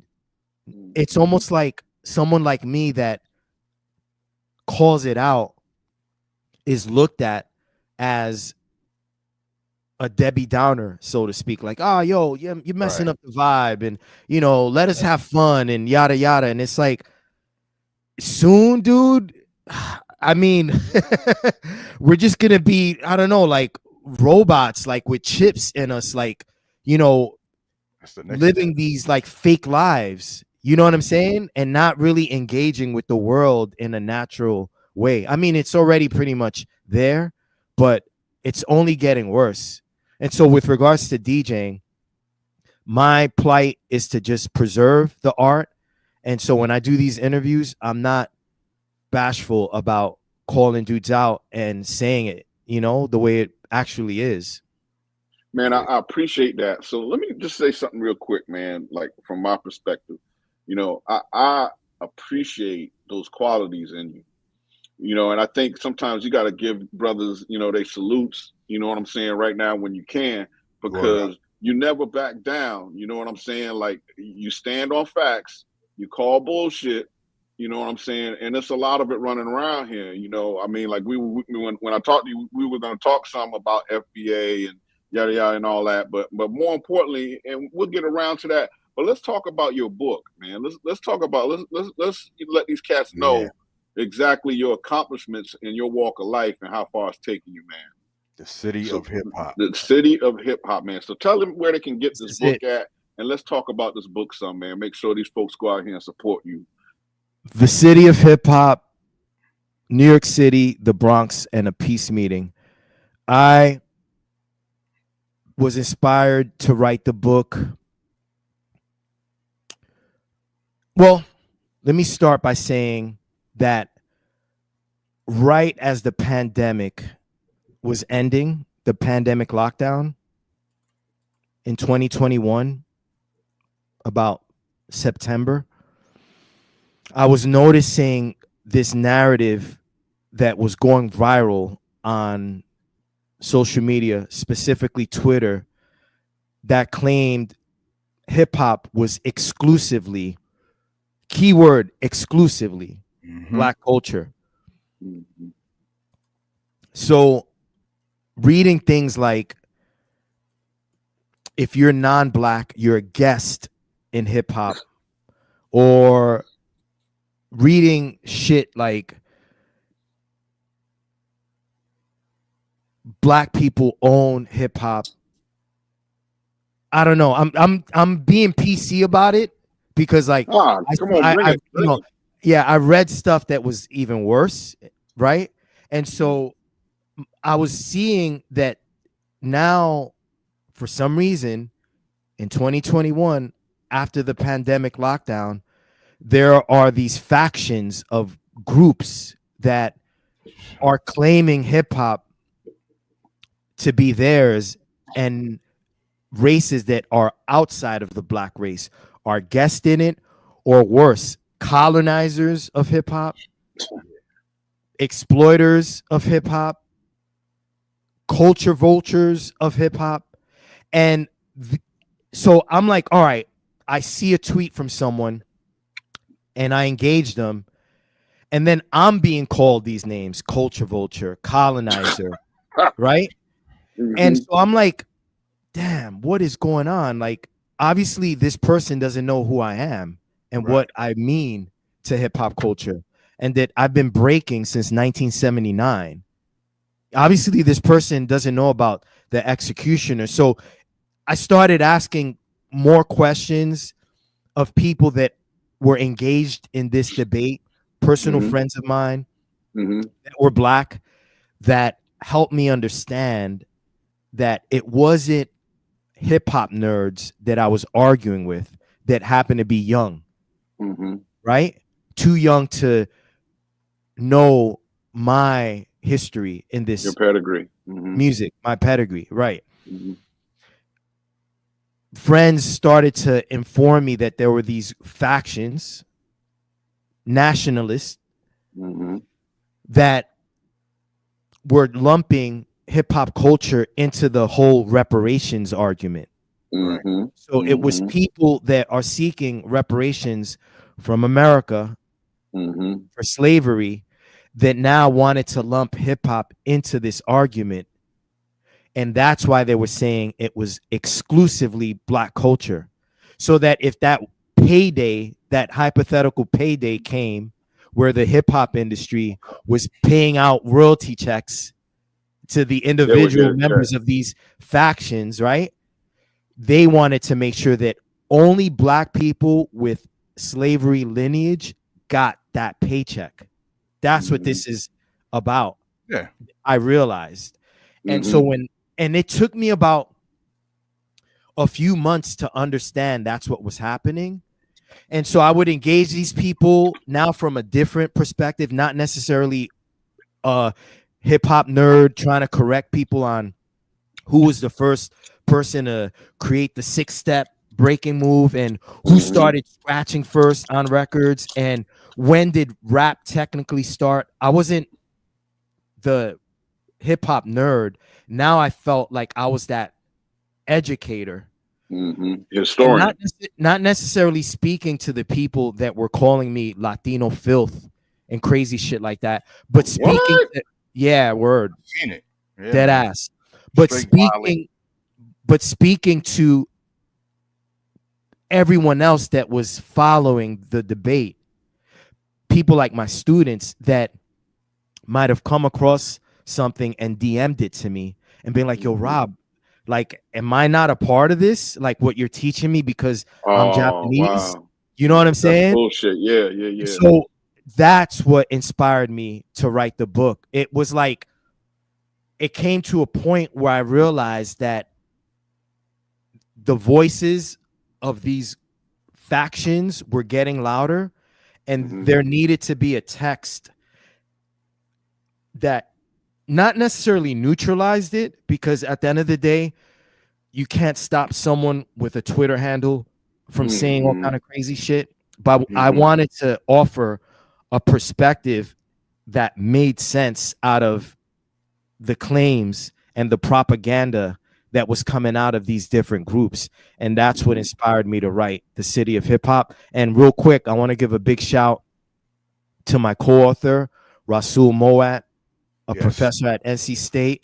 I started writing I started writing the book in, what was it? March of 2023. And about 7 months into it, I had all this writing, but I just wasn't trusting myself with regards to how I was connecting my argument. You know, like I knew what my thesis was. I understood what I was arguing, but I felt that I needed an academic person to really help me make sense out of it, because at the end of the day, to shape it in a way that was coherent and digestible. Because look, man, I could write a dope caption on Instagram or Facebook, but that's maybe 3-4 paragraphs. Writing a book is a completely different animal. And I wanted to make sure that I did it the right way. And so, yeah, man, thanks for putting it up on the screen. And so I hit up Rasul, who I met at Indiana University. I was speaking at I basically participated in a keynote speech on hip hop culture at Indiana University that he helped curate, and we did a bunch of other events together, and we just formed a really cool bond. And so I asked him to help me write the book, or finish, I should say. I asked him to help me finish writing the book, and here we are. Man, so salute these folks. So this is on Amazon. I know at least that's one major marketplace they can get it. I'm guessing Amazon, Walmart, like all major distributors. Is that where they can get it? The books, So and I'm on the Amazon is. I'm sorry for interrupting you. Amazon is offering a 20% discount on the book now too. So nice. Hopefully people support it, especially those that claim to be fans of hip hop culture or practitioners of hip hop culture. again, there's more to this art form, whether you break, DJ, rap, or write graffiti, than the skill. There's history behind this art that is deep, and I was able to cover that history in the book. Economics, sociology, I want to talk politics. about a little bit of that. Yeah. Yeah. So what I just want to say something, Reboot. What really bothered me though, about, and I said this to Reboot, we're so quick to go at each other. What about the corporations that bastardize the culture? What about the OGs that drop the ball on hip hop? Preach. Trademarking the word hip hop. You know what I mean? Like you're not going at all these groups, all these labels that have been doing this dirty to us, but you're so quick and easy to go after people that look like us. Like it's just, to me, it's so weak. It really Crabs is. in a barrel. Yeah, man. Crabs in a barrel, bro. It's easier to punch laterally than to punch up. Oh, dude. You know? Oh my God. That's a Hey, bar. you got to put that on a shirt, Rob. It's a You got to bar. put that on a shirt, sir. And it's sad. I'm gonna race you for that. It's sad. You know why? Why? My parents were born in Colombia, South America. No doubt. But if you look at a family picture, me, my mom, my brother, my cousins, my grandmother, you wouldn't be able to tell whether the picture was taken in Cali, Colombia, or South America.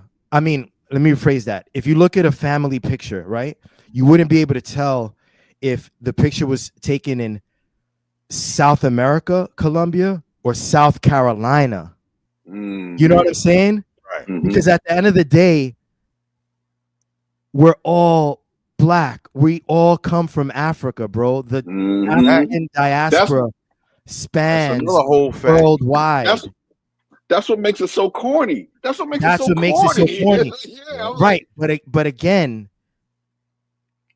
when you think about it from the perspective of reparations, it makes sense because it's business.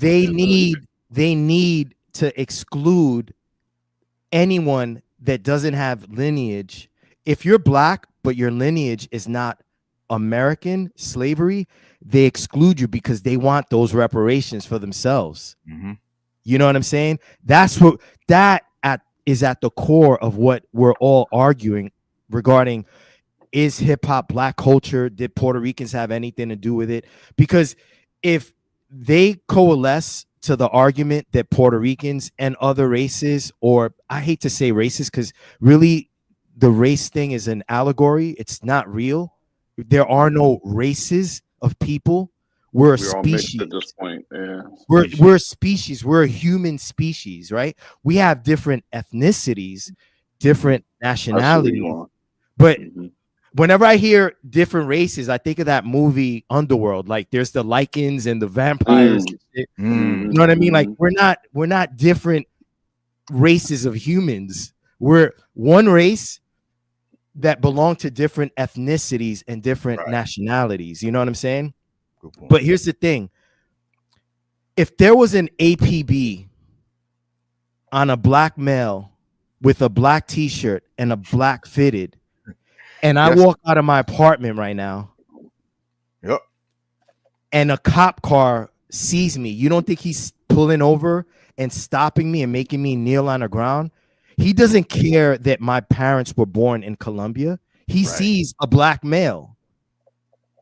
You know what I'm saying? So it's like, what's black enough? Right. I didn't even know until I heard you like talking like years ago. Like when I saw you, it wasn't like I was saying, "Oh, he's black." I'm just looking at you like, "Oh, he's black." Exactly. I was like, "Oh, okay, he's Latin." But so what? He's hip hop. So what? A lot of these clowns are talking. They ain't never put in nothing in the hip hop culture. Nothing. That's what really kills me. Bars right there. You got your own bars, bro, because that's jewels right there that you dropped. Like a lot of the people that I was arguing for those 2 years on social media couldn't tell you that they watched a b-boy battle in person. They never went to a record store and purchased a copy of Big Beat by Billy Squier. You know what I'm saying? They never took an aerosol spray can to a wall, or so much as a Sharpie to a graffiti black book. So we're going to just disregard Louis Breakbeat Flores. You know what I mean? Yeah, well, exactly. that all the rock steady crew. Like, come on. That's where I'm going. That's where I'm going. I'm not even sure that they understand in their argument that, you know, when you say you can't say blacks created hip hop, because hip hop is elements that I'm not even sure they understand what they were arguing about. Like, to me, it's like you saying you might and I'm not saying it so, but you would have a better chance arguing that they had more weight in the influence of rap music than they did of hip hop, because you can't have b-boy in this part. Yeah, b-boy. You're not gonna find clips and footage of b-boy that didn't have Latino representation. So exactly, bro. You touched on something that I'm gonna figure out a way to reword in my own way and put it in my pocket to pull out in another interview, because what you just said, bro, is a gem. If anything, what these factions should be arguing, or if they want to lump some sort of creative art into their reparations movement, what they need to do is take rap music. Now, rap music, you know, that they got a better chance. I'll definitely succumb to that argument that it was black youth in the Bronx. You know what I'm saying? Picking up a mic, rapping over Kool Herc's drum beats or Grandmaster Flash all day. You can have that. You know what I'm saying? But if hip hop is 4 elements, breaking, graffiti, DJing, and MCing, we all had a hand in it. We all had a hand in it. Yeah. Yep. Literally, we all had a hand right in it. Hey, Rob, you know that's another shirt. That's another shirt, sir. That's another shirt. And here's the thing. They want to do this and call 2 elements hip hop, DJing and breaking. But we're stronger when we're like this, man. You know what I'm saying? Some gems in here. So some gems in here. Yeah, man, it's sad to see, like you said earlier. We made it to the 50th year, and then we're going through this. And now we're at war with each other. And the City of Hip Hop is my attempt to basically do what Yellow Benjamin Melendez, the president of the Ghetto Brothers, did in 1971 when his warlord, Black Benji, died, you know, is quell tensions and speak the truth about, in terms of that whole Avenue meeting that Yellow Benji threw or had, in terms of that whole Avenue meeting that Yellow Benji organized with all of the different gangs in New York City. What he was trying to do was get across the idea that the Ghetto Brothers, as a result of the death of Black Benji, wanted to create, and this is an exact quote, wanted to create a better environment for blacks and Puerto Ricans. That was his goal. He didn't say, I want to create a better environment for Puerto Ricans. He said blacks and Puerto Ricans, because they all came up together. Same struggle. Same struggle. And I feel like that's what I'm trying to do with the book, bro, is like quell these talks, these arguments, because at the end of the day, you said it earlier, the real people exploiting this art aren't Latino rappers, aren't Japanese breakers, aren't European graph writers. It's these companies, people with money, that are exploiting rappers for their talent, paying them pennies, or like these club owners that hire a DJ and pay a DJ $200 for a 6-hour set, and they're making money hand over fist, bro, in one night. A table is worth $800 to club owner in 1 hour, but you're paying your DJ $200 over the course of 6 hours. Right. That makes no sense.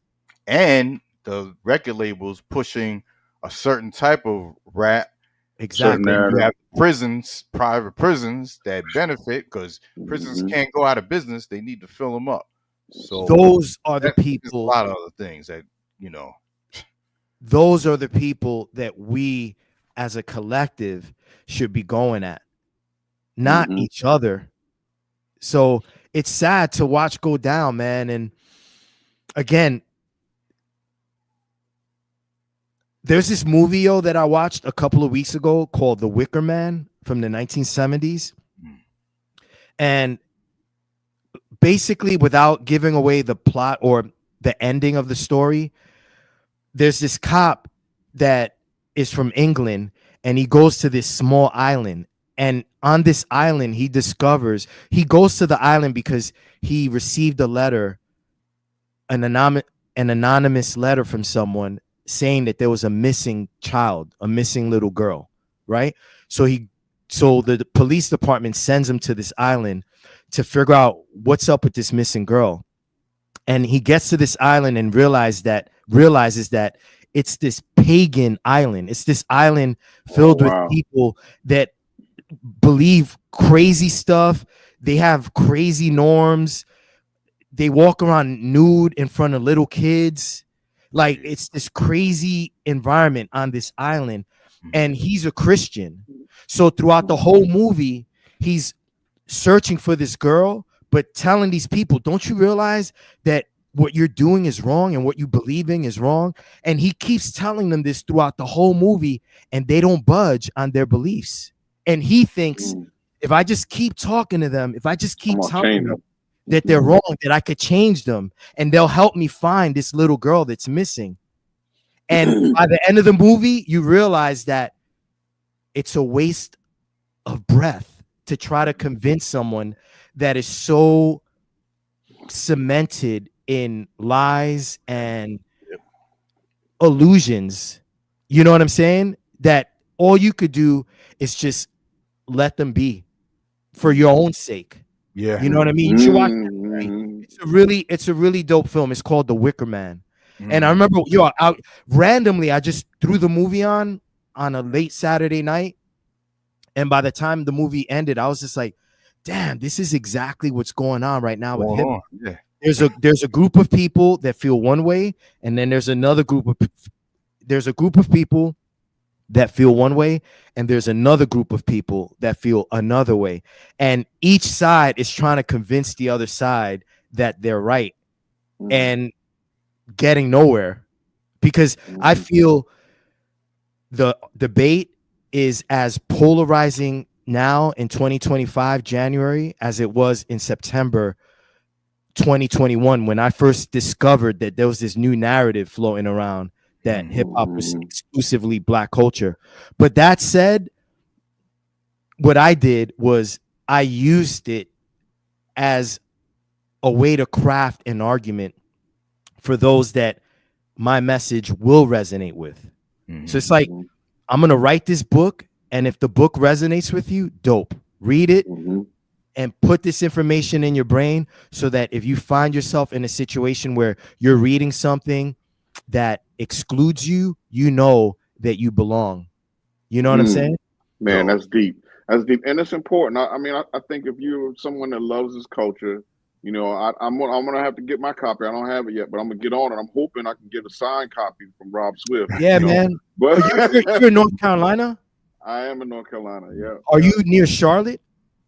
I'm in Raleigh. So I'm actually right down the street from NC State. My wife's an alum. That's why I was saying I thought you co-authored with somebody. Yeah, because I'm gonna be in Charlotte on Sunday. Oh wow. This Sunday? This Sunday, I'm gonna be at hold on, what's the name of this spot? I'll kind of, while I'm looking for it, Epsom Lorem. Man, I'm gonna try to get up there then, man. Is the name of the spot.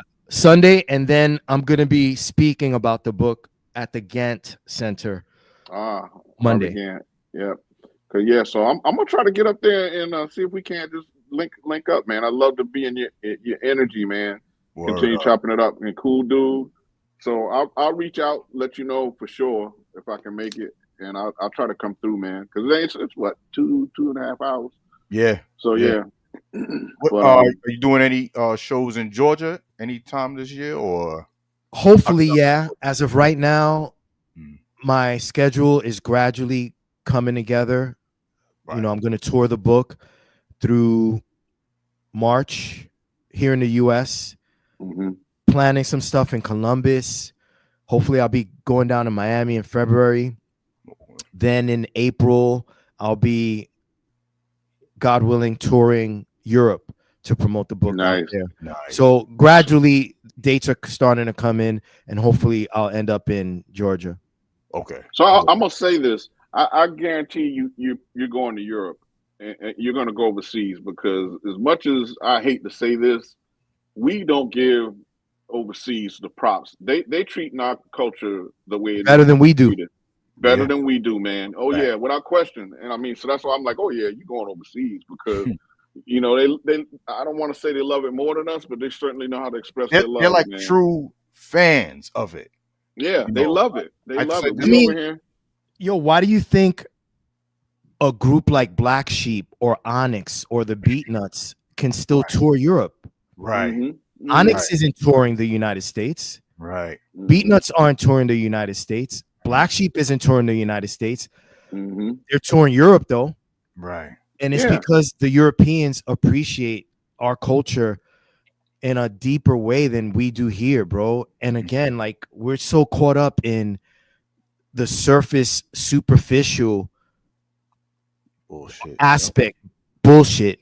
Yeah, we chasing the wrong shit. You know what I'm saying? And they love the culture of it out there. And a lot of my students are European. And again, that is one of the big reasons why I was like, yo, I'm writing this book, man, because I want my students to know that what they've been supporting and what they've been a part of for however long is real and it's authentic, and they belong just like I belong and just like y'all belong.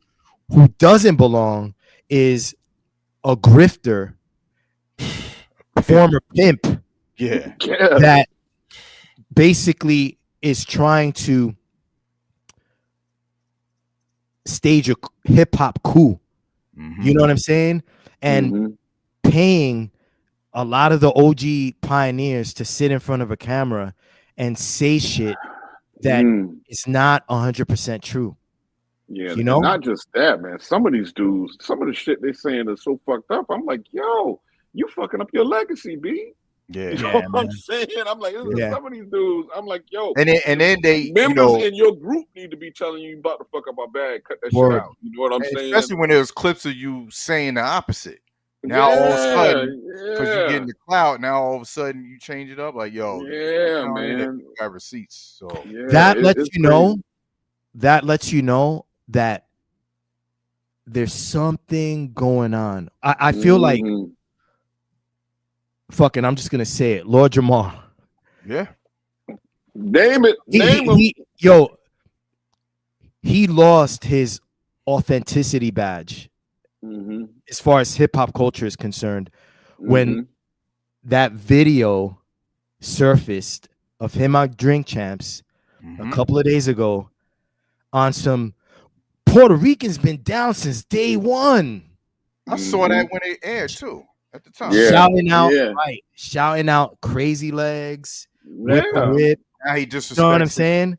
Yep. He lost his authenticity badge because it's like, bro, what happened? Like, who's Vlad TV? Vlad TV's what happened. Why we call? But here's the thing. Here's the thing with Vlad TV.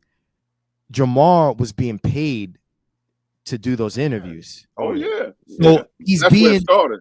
Right. That's where it started. Exactly.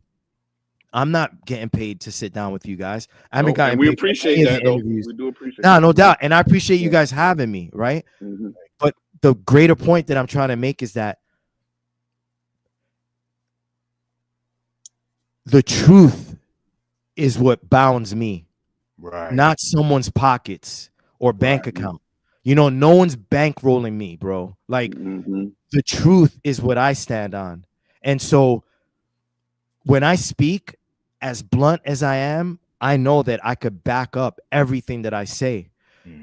Someone like Lord Jamar is being subsidized to sow division amongst the very people that he was co-signing on Drink Champs. Yo, I mean, just think about that, bro, for a second. The very people that he was co-signing on some, Puerto Rican's been down since day one. Now he's saying you're a guest in hip hop. Yeah, no, that's what I'm saying. And actually, that's who I was speaking of. I was like, yo, how long will it be before Sadat, who is usually shoot pretty straight, be like, yo, you got to cut that bullshit out, B. You know what I'm saying? It's like, to me, it's just, Sadat's been handling this with so much class, man. Like he's been telling people, what's this we created hip hop shit? You didn't create shit. You're a fan. Yeah. Be a fan. Ain't nothing wrong with that. But you didn't create shit. And that's my overall point. Hip hop isn't a birthright. You can't claim ownership arbitrarily over hip hop because your lineage is slavery.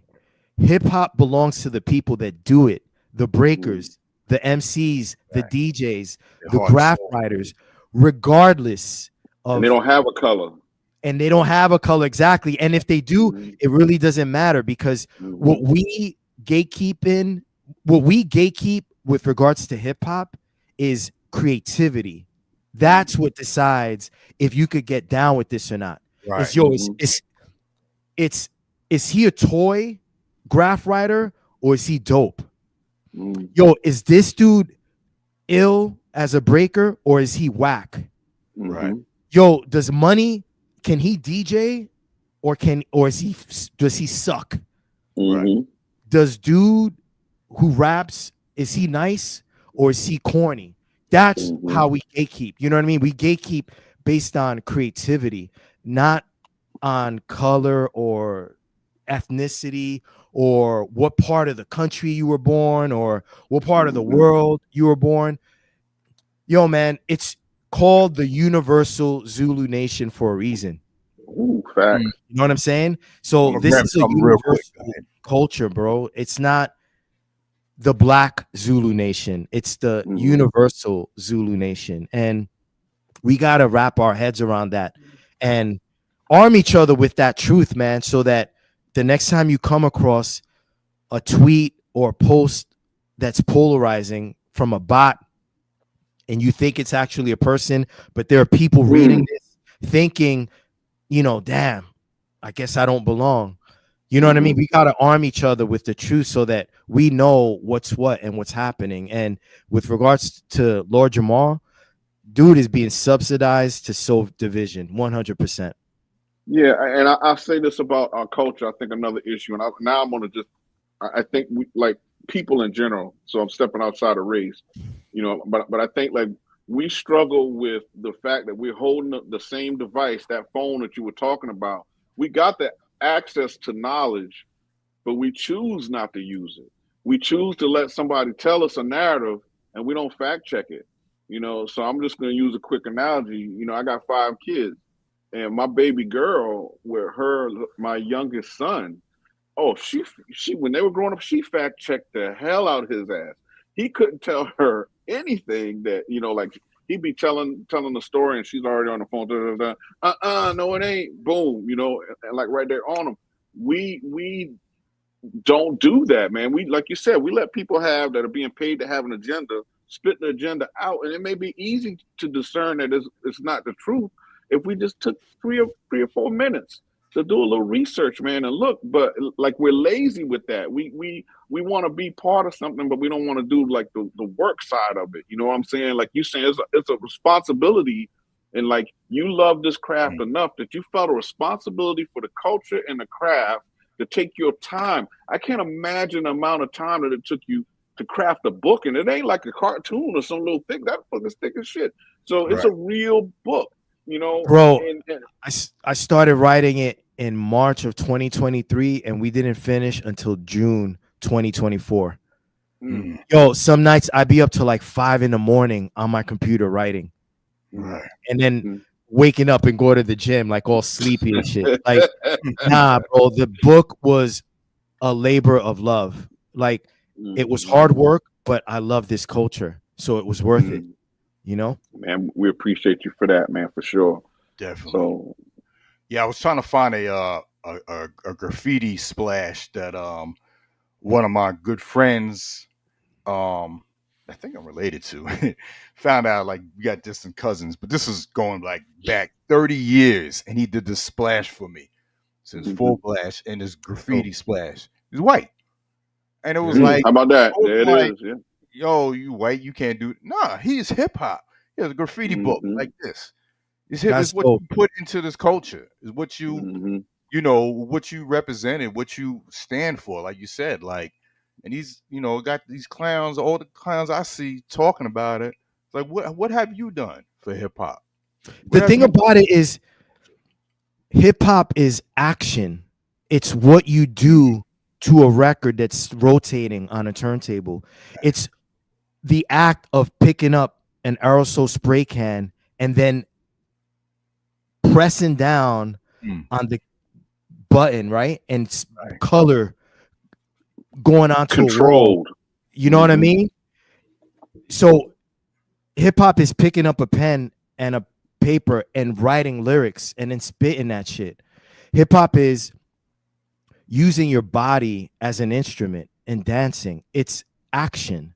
You know what I'm saying? So whether you're picking up a spray can and painting on a subway car, whether you're ripping up cardboard, taping it to playground cement and using your body as an instrument, whether you're taking your hand and placing it on a vinyl that's rotating on a turntable platter, something that wasn't meant for you to do, and redefining the purpose of the turntable, transforming it into an instrument.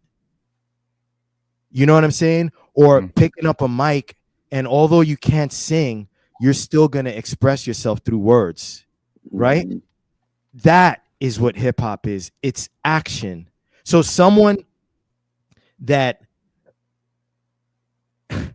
has their phone and they're tweeting about hip hop, or sometimes you see podcasters that talk about hip hop, but they don't do it.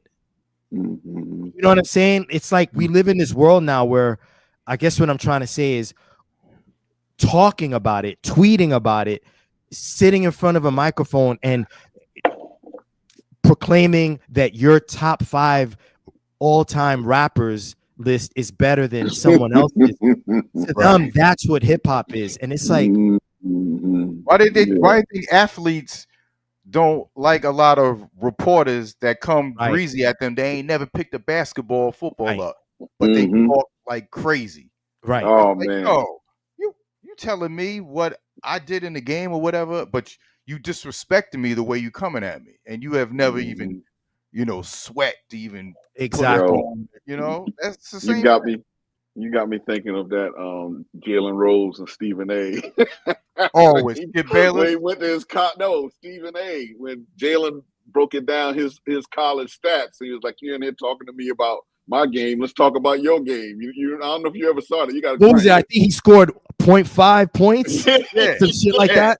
Yeah, right? He rolled out his stats. He broke out his stats. How you gonna speak on what I'm doing at the highest level, and this is you in college? You know what I'm saying? I mean, that's basically a summation of what we're talking about right here. Yeah. And while we're talking about that, man, let me give you your props again, man. That Nobody Beats the Biz routine and Babu's Blind Alley are my top 2, man. I mean, right on.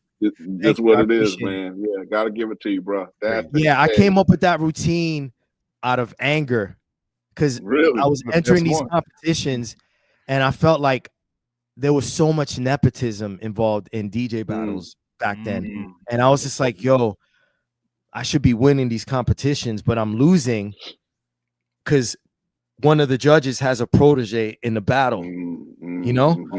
And I just went home, put put those records on the turntables, and I was like, yo, next battle I get in, I'm pulling this out, and I'm not letting them take a title away from me again. Right. And sure enough, I won the East Coast DMC with that routine. So thank you. I appreciate it. Yeah, man, no doubt. Gotta give them to you, man. I mean, this is Word. like I think Yo. I handled this pretty cool, this moment, like this whole interview. I can't, like, in my head, I'm doing backflips and everything else, Right? Nah, man, but I'm it's all being good. cool, you know what I'm Listen. saying? Got the gray hair, I gotta be cool with it.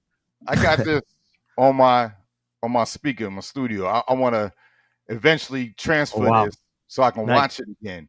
But yeah, Yeah. this, I mean, you know, this is VHS. Yeah. Yeah. World Yep. Champions, DMC. Wow. Like Oh, You gotta love man. it. grew up watching y'all, man. Like, Oh this is- yeah, that's what I'm it's saying. like This is a I can watch Respect. the other battle much love, DJs man. that do with the laptops. And like I said, some are dope. I don't give away from them. They doing stuff I can't do, but it's something about watching this. Well, It's you know what I mean? it was never done before. It's like that's the key. You're in this, like, so like we all talking about you. I'm in right now. I'm in my studio, so my turntables are right here. Mwah. Right. So Mhm. so it's y'all can't see them, but it's like, we know the amount of time that you had to spend in that room. People are up and down the street. They're playing basketball. You might hear girls down the road. Blah blah. You let all of that shit go by because you were dedicated. Yep. You bled this thing. I was telling Tiger. I said, like, I'm working on this project right now, and I'm trying to get it finished. So like, I miss being up here in the studio and losing 4 or 5 hours. You know what I'm saying? Like, you get on these things, you lose track of time. You don't even know Yep. what time it is, man. It's like, Yeah. oh shit, I hadn't even eaten. I'm hungry. Why am I hungry? Oh hell, I didn't have dinner. You know what I'm saying? So it's like, right. we know rather what you did, Mm. what you sacrificed Mm. because of something that you love so much, to create a piece of art out Word. of two records, identical records. And you like, when you hear like the little beep, beep, he's Bismarcky, Yeah. like, you hear how you manipulated it. Right. You're like, damn. And then you try it, you're like, ooh, shit, I'm Wow. way off. Yeah. So it's just I'm matter honored. of I heard I'm honored. A-Track say that it took him 6 months to do a 5-minute routine, like for a battle. Is that true? Yeah. That It's amount of time consuming. Again, shokunin spirit, channeling that part of yourself that knows I owe it to the audience, I owe it to the DJ community to put my best foot forward. And daily laborious sort of act. You know what I mean? And you just don't stop. And I remember battling, right? I've trained for like a year, enter the battle, and then the next day I'm practicing for the following year. Like, not even taking a break. You know what I'm saying? So for that reason, I'm in front of you guys today, sitting in this chair on this stream, and you guys feel I'm worthy to sit here with you and talk, is because I channeled that shokunin spirit. I applied myself in a way that went above and beyond right. no the average doubt. DJ. And that's why I'm here today. You know what I'm saying? And if more of us did that, I think it'll be good for the culture of DJing specifically, right? In the long run. And what concerns me is the people that don't channel that care into DJing and just want to cut corners and take shortcuts. You can't cut corners and take shortcuts when you're being creative. Right. Either you're being creative or you're letting the machine do the creativity or the creative work for you. You know what I'm saying? And that's not DJing. And I think because of like you're always gonna have people cutting corners in anything in life, but when it's put out in the mainstream like that, like, this is what it's supposed to be. That's the issue. Like, with the music, we talked about all the veterans that came out the gate in 2024. Pete Rock, Common, LL, MC Light, came back with projects, and dope project this year we'll start seeing our vets putting out quality music. You know, I'm hoping the DJ scene, when me and Rebu talked about, I'm hoping the DJ scene gets that flourish as well. Like you said, the DJs that really put their heart into it, that are really about it, get that as well. Yeah, I mean, I'm not gonna stop practicing. I got Sinister coming over on Thursday. We're gonna train together for a show that we have. I didn't even fly on the wall on that one. Yo, word. Yeah, man. He's gonna come over on Thursday, and we're gonna train together for a show that we have like February 20th. Oh, nice. And it's January. Right. See what I'm saying? Yeah. Oh yeah. So Channeling that Shokunin spirit. We take practice seriously, and we pride ourselves on when we get on that stage presenting our routines together in the best possible way. We strive for perfection, and even if we don't reach it, we keep practicing and working towards that. And that's why he's coming over Thursday, bro. The show isn't until the end of February, but he's coming over because we take pride in presenting DJ culture in the best way we can. And I wish more DJs took that approach and adopted that stance on their creativity and not just, you know, winged it. You know, oh yeah, I got a DJ set on Friday, you know, I'll just play whatever.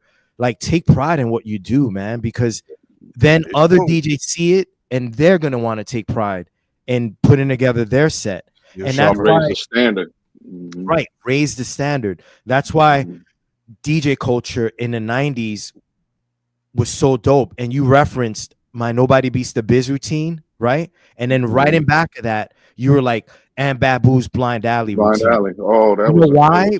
You know why Babu created that Blind Alley routine is because I raised the standard from the DJs that I looked up to were doing. Steve D, Aladdin, Miz. Trust Aladdin. Oh, Miz. Right. Oh, you know what I'm saying? And so Raiders sucker MCs. right. Yeah. Babs saw that because Babs Yeah. is a generation after me, the next generation of DJ battles, right? That were taking place. He would enter after I retired.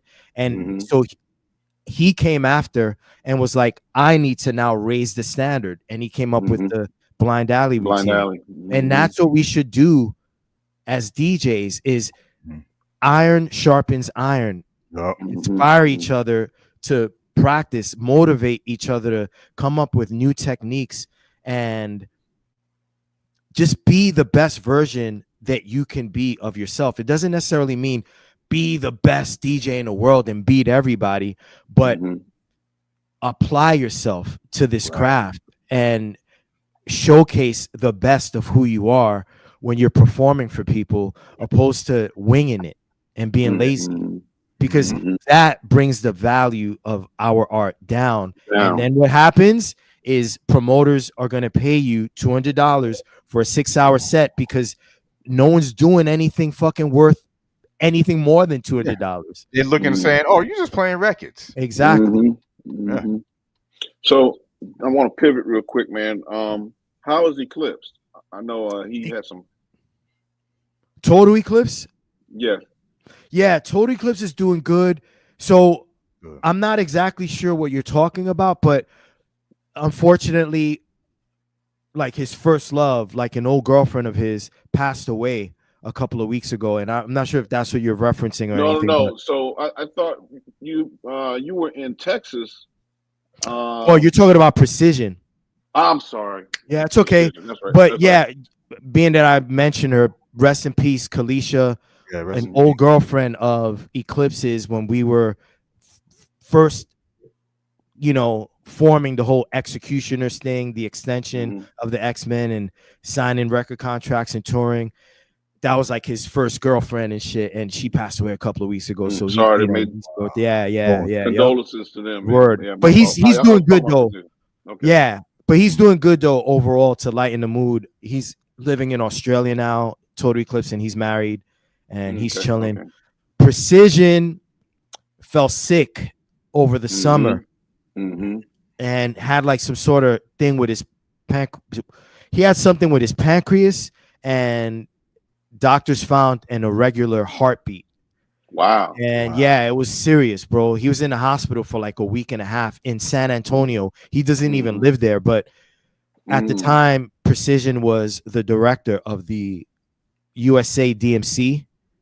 Oh wow. And he was helping curate one of the, I think it might have been the USA battle of the DMC in San Antonio. And while he was there, he fell very ill. Wow. So but the cool thing though, God works in mysterious ways. Sinister and I were touring Texas when that shit happened. So in the middle of our little Texas run, we drove to San Antonio. I saw the post. Yeah. I saw the post. I just got mixed up on my name. But that's okay. Glad he's doing better. Yeah, he's recuperating. That's good. Awesome. Good stuff, man. Prayers to him, his Word. family, and all of that, man. Word up. So, like, do you guys, and I'm, we do a long show, but I'm not going to take up too much more of your time. I don't know how much time you got, but I'm going to keep asking you questions till you're ready to go.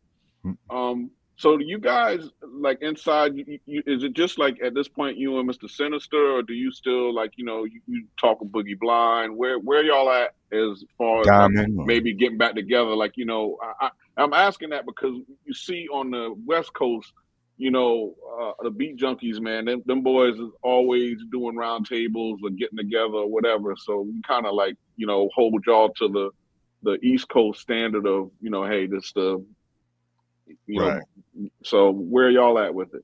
So Total Eclipse lives in Australia. That's the other side of the world. So there's not much we could do to hang out and practice together with Eclipse.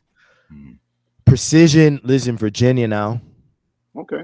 He was in New York City, but relocated to Virginia with his family. So there's but so much we could do with regards to actually physically linking up with P. Boogie Blind is in Harlem. So a couple of months ago, Fat Man Scoop passed away. Rest in peace, Scoop. Yeah, rest in peace. And Mr. Sinister and I did a tribute for Scoop, and we had Blind come on stage with us and rock. And that was dope. And that was the last time we did anything creative with Blind. Right now, as far as DJing and practicing and all that, it's just me and Sin. Got you. Okay. And so, like, now you guys were the core with Rock Raider. Am I right there? The X-Men started out as a 4-man crew. It was Steve D, Johnny Cash, who was Steve's friend, Sean C, and Rock Raider, who was Sean C's mentee. So it was the four of them, and in 1990, they met up with Diamond J. Shout out to Diamond. And Exotic E from Miami. Then in 1991, they met up with me and Dr. Butcher, put us down. Then in 1993, we put Mr. Sinister down. He was Common's DJ too at the time, right? I'm sorry? He was Common's DJ at the time, I think. Sin didn't start DJing for Common till about late 1997. Okay. Is when he started DJing for Common. I studied under Dr. Butcher here in Queens before I became a member of the X-Men. Okay. Dr. Butcher was Cool G Rap's DJ. Right. Cool G Rap, yeah. And Dr. Butcher was also training Mr. Sinister. So both Sin and I would go to Dr. Butcher's house and learn under the master instructor that is Drew. And when I entered the 1991 DMC, Steve D was in that battle as well. And him and the crew decided they wanted to put Dr. Butcher and myself down with the crew. So we got down with them in 91. Then when 92 came in, Sean C, an original X-Men, Johnny Cash, an original X-Men, Steve, Diamond J, sort of went their separate ways. Diamond J was DJing for Prince. Yeah. Nice. That's a nice gig there, boom. Yeah, Steve D was touring with Two Live Crew and Guy and Michael Jackson and shit like that. Sean C started focusing on production, and Johnny Cash just kind of chilled out with DJing after the 1992 East Coast DMC. And so it was me, Raider, the two of us sort of continuing the legacy of the X-Men. Then in 1993, we decided to put Mr. Sinister down, and it became three of us continuing the X-Men legacy. And in 1994, I was judging a battle at NYU, New York University, and Total Eclipse was in it. I didn't know who he was, though. I was judging this battle, and Total Eclipse gets on the set, and he kills it. And I remember picking him to win, and he actually did win that little NYU battle. And I left the college campus. I'm walking to catch the N train back into Queens. And as I'm walking to Astor Place to go down the escalators to the N, I hear someone yelling my name. I turn around, and it's Eclipse. And he was just like running after me, all out of breath. And he's like, yo, Rob, man, I just want to say I'm a huge fan. I've been following what you do. And is there any way that you and I could practice together? And it was something about the way he asked me that I was like, all right, I'm going to give this guy my number. And I gave him my number. He started coming to my house. I started training him because at the time, Eclipse wasn't really, his skill, his technique wasn't as refined as it is now. And so I helped him polish his technique, taught him some stuff. I started bringing him around Mr. Sinister. Then he started training with Sin. And we put Eclipse down 2 years later in 1996 after he won the ITF International Turntablist Federation competition. That was the same year that we battled the Invisible Scratch Pickles. Come on, yeah. Yep. Yo, classic battle. Classic.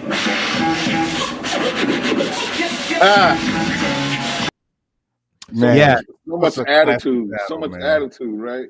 So that was the individual portion of our battle between. That was the individual portion of the X-Men battle versus the Invisible Scratch Pickles. But before that battle took place, there was the actual ITF competition. Right. And Eclipse, he beat some dope DJs in that battle. He beat Craze, and he beat shouts to Craze. Yeah, and he beat Babu in that battle, and he won. And after he won, we were like, all right, Eclipse proved himself. Let's put him down. So in 96, it became a 4-man group again. Right. Myself. In 96, it became a 4-man group again. Myself, Total Eclipse, Rock Raider, Mr. Sinister. And by 1998, we released our first independent label album called Asphodel.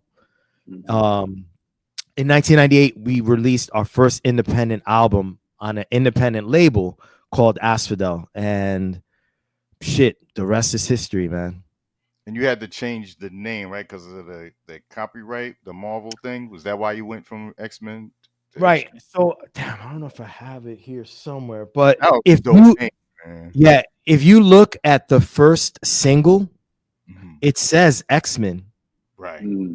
The first single says X-Men. And then the lawyers for the label got scared. So it's not that they received a cease and desist letter. They just got scared. They were like, you know what? We could fucking get in trouble. So let's tell the guys that they got to change the name. So we changed the name because the label's lawyers basically convinced us to do it. Okay.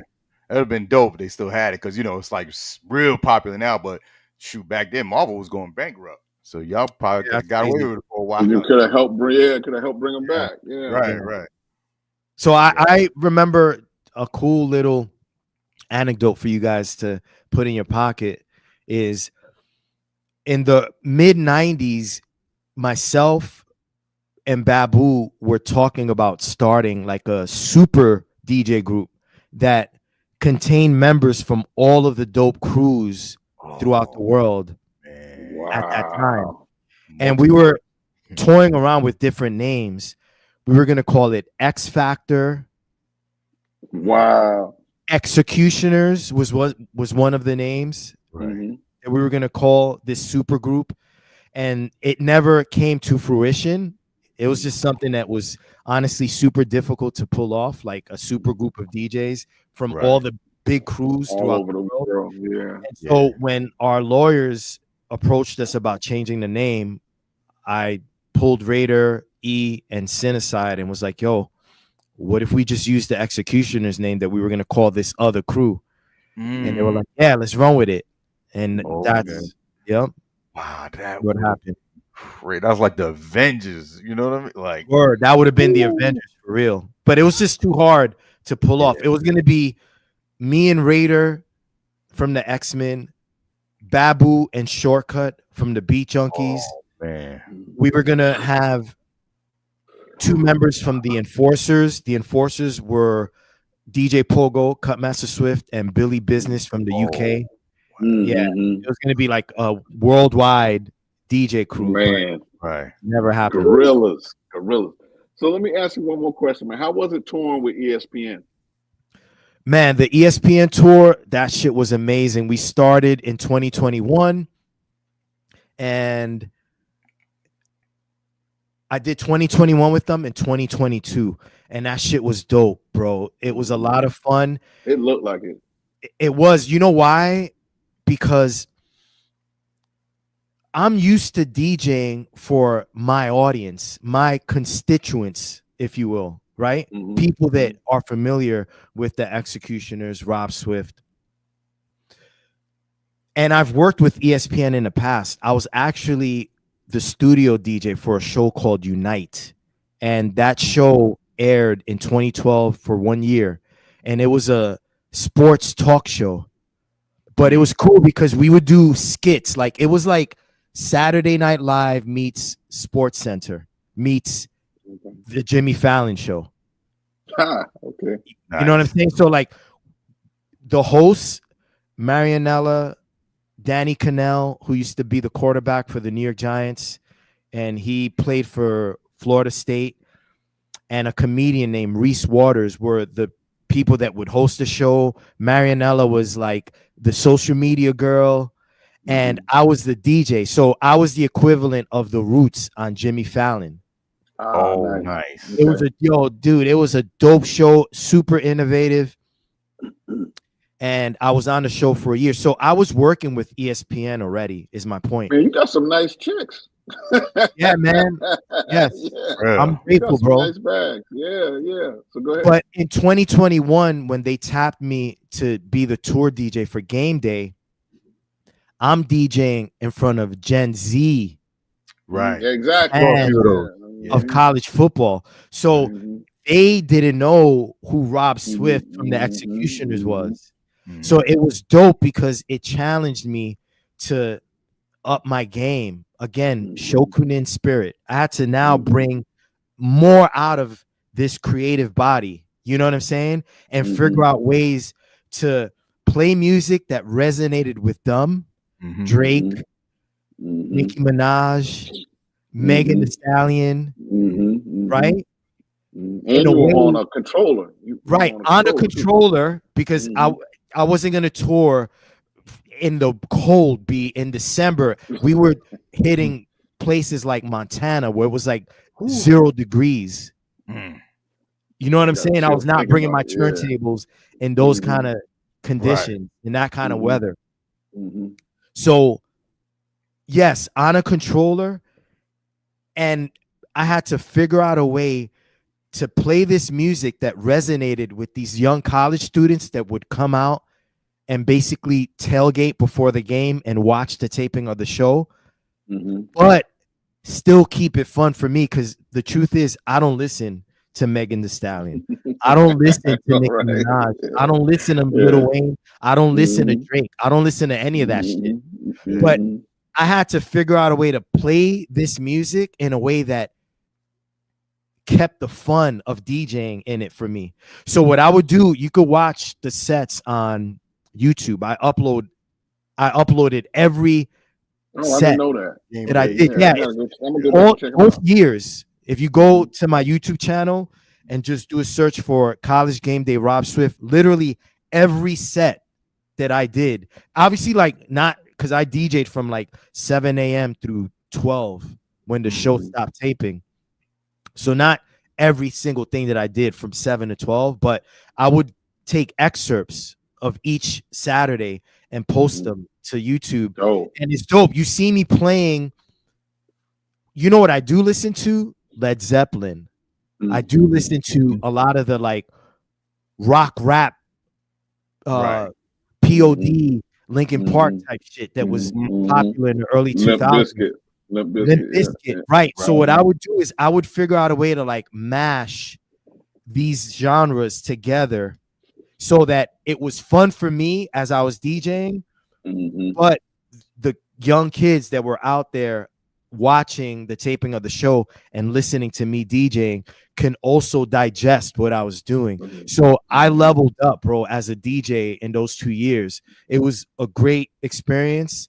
And if I had to do it all over again, even though some days, bro, I was DJing in 0 degree weather. Sheesh. It was no joke. I would still do it again because it was a lot of fun and I grew as a DJ those 2 years. Yeah. Tiger, you got a question from you know what's funny is I tagged that song in the flyer when I posted the for the show. He's asking about the session you did with Coogee Rap and Big Pun, the Dramacide. Yeah, he was asking how was that session like doing that with those two? Yo, that was dope, man, because obviously I'm from Queens. I live in Jackson Heights. Corona is the next town over. So I was a huge Coogee Rap fan since I was like 14, 15 years old.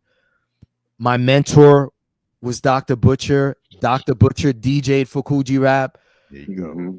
Right? And so it just made sense to do a song with G. And at the time, Pun was hot. And Sean C was good friends with Pun because Pun was on Loud. So we asked Sean, yo, see if we could get Pun on that song, Dramacide. And sure enough, they made it work, man.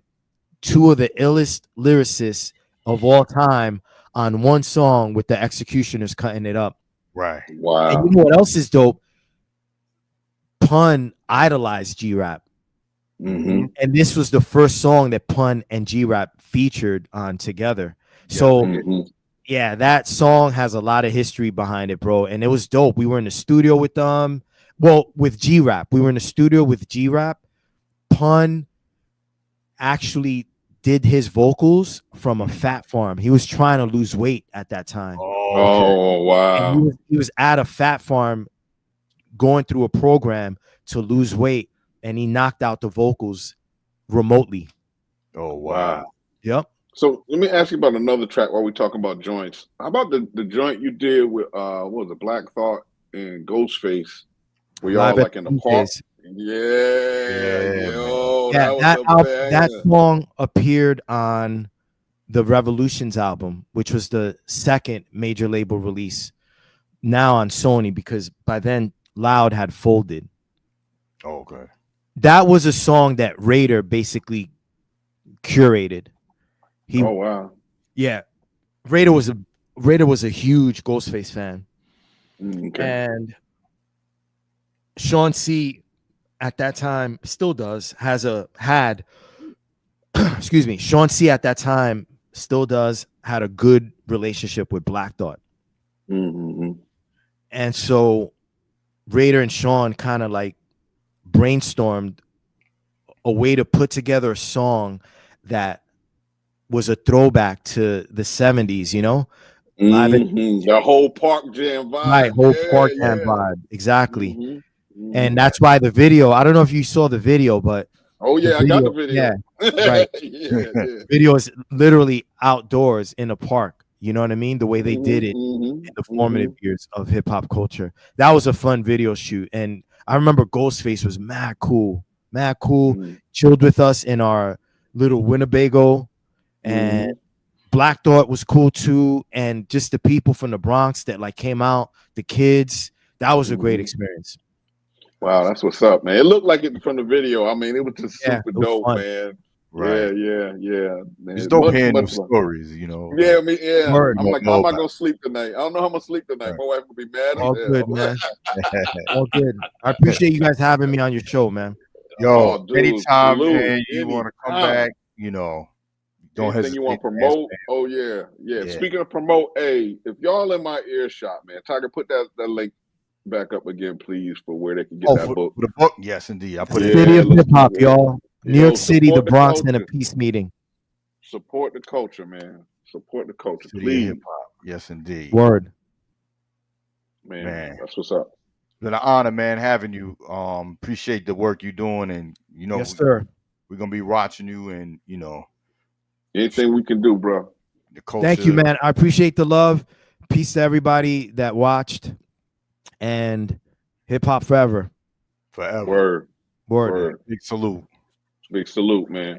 Hey, if I can make it up to Charlotte this Sunday, man, I'm gonna shoot you a text. Yeah, man. It should be a fun event on Sunday and Monday at the Gantt Center. So if you can't come through. Word, no doubt, man. I appreciate you. Much love to you, sir. Thank you for your time. Thank Right you, on, man. Thank you, Right man. on. We appreciate you. Humble brother. Give Make it sure up y'all for following Rob Brolic Swift, Arm. man. Word, Brolic Army, sir. man. Word up. Oh, one more thing, man. Mhm. So how can they support you? If DJs want to get down, DJs want to get lessons from you, man. How can they get at you? Just log on to BrolicArmyDJSchool.com. I have the whole curriculum on the homepage. You get to read the different classes that I offer, what I teach in the classes.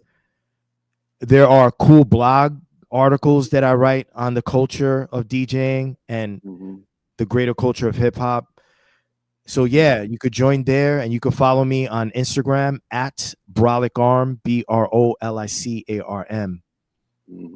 Word, already on that, man. You know that. Word. So yeah, much love to you again, man, and thank you for championing the culture, man. Especially when it's not popular. Like sometimes, like I feel like it's just you. You know what I'm saying? It's Right. like, it's just you. Yeah. It's like, damn, nobody. You got two others that are on your mind. You know what I mean? Same way. Word. I appreciate that, man. Thank you. Keep fighting the good fight. We see you, my brother. All right, y'all. Word up. Peace. Man, Rob Swift, y'all. Crazy. Yo, y'all man. got to give it up for Ross Swift. Like, yo, with his time, man. Yo, the time is the most important thing you can give somebody, right? Yep. I mean, dude just gave us what 3 hours, 2 hours? Word. You don't get that of back. his time. You know? So yeah. Word, man. Yo, so I'm not even gonna front. I'm gonna go on and cop my joint, and I'm gonna try to have it. If I can get up to Charlotte, I want to get his signature on it if I can, man. For real. You know what I'm saying? Yeah. I'm about to cash app you. Get me one. Yeah. Word. I'm thinking about it. Yeah, man.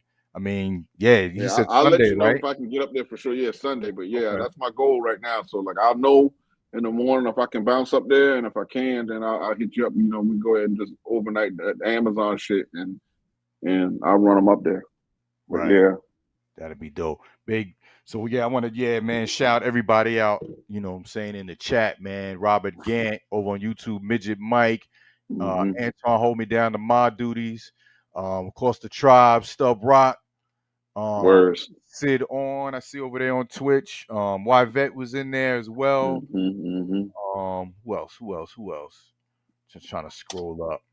Yeah, my phone died at this point. I'm just swimming. Yeah. Oh, Serious Biz. Shout out to Yvette Serious with the gift sub, the Jam Cutter. Shout out to DJ Jam Guzzle. Cutter, Yvette. Guzzle in the building. Word up, man. Yo, man, it's so dope, man, having these, you know, our interviews are like, they're not even like interviews, man. We chopping it up and just getting history. Word. You That know what was I mean? super dope, man. Like, you gotta send me this one, bro. Yeah, for sure. Definitely for sure. We support, we support what he's doing. We've been supporting, and like you said, you see him on the front line, man. You know, when you're not tied to no BS, you're not tied to no corporation, you could say the truth. A lot of people, they know the truth, but they don't want to say it because it's going to affect their bottom line. Yeah, no doubt. I mean, like I said, sometimes it just seems like it's just him. Yeah, nobody else. There's some corny shit going on, and you know, just be him calling out. And deep down, you know, if you with that line, Elsa, when I'm alone in a room, you know what I mean? Like, yeah, I got to be thinking that. Like, yeah, I wish I could say that, but Pioneer gonna start giving me that check. Yeah, it's crazy, man. But hey, you're gonna have the people on one side and people on the other side, so we know where we stand. So, like you said, he said, you're not gonna, more than likely, you're not gonna convince a lot of them. So you just gotta don't let them weigh you down. We just gotta keep pushing on what we doing. Word. No, this is definitely a dope interview. And man, look here, bro. We starting off 2025 with some bounce in it, man. We got some. We got on the Reebok pumps in our shit right now, man. Word up. What? I'm feeling like D-Ron on the ass, boy. You know, like, we just starting, man. We just starting, man. Word, but yeah. So now, shouts to him. Word, shouts to him, because like we was going back and forth, and I've been talking to him for a minute, man. Right. Just trying, that's what I'm saying. I know the dude time is valuable, so like for him to just come through, that's a super solid, man. I'm like, yo, even just like, yo, I could do it right now. That's why I was like, yo, hold on, let me call Tiger. Right. And I was like, word. And then my man was like over there, phone was ringing. I was like, And I'm sitting there looking at you, and I'm sitting there. Like, bro, stop answering the damn phone. I gotta keep that ringer on. That's what it was. Damn. At least on Mondays, you never know what Reboot gonna do. Because I meant to tell him, they calling me Reboot, man. So yeah, it's Brian Horner, but Reboot's a whole other animal. Yeah, I know he's probably like, who the hell is Reboot? right. So y'all, definitely, tomorrow, what goes down. I got some stuff I gotta work on. I might bring the laptop with me in the house because I gotta work tomorrow. But your version will sound like this goes down tomorrow. Underground Railroad, Thursday, full Beats week and Bourbon, bro. This Saturday. Hats off to Beats and Bourbon, bro. Yeah, Numbers it's looking nice, ain't it? Yeah, it's looking nice, up, man. It's looking nice. The vibe, man, it's dope. Yeah, it's and I'm gonna tell you, man, them cats was going for the throat Saturday, man. It was dope sets.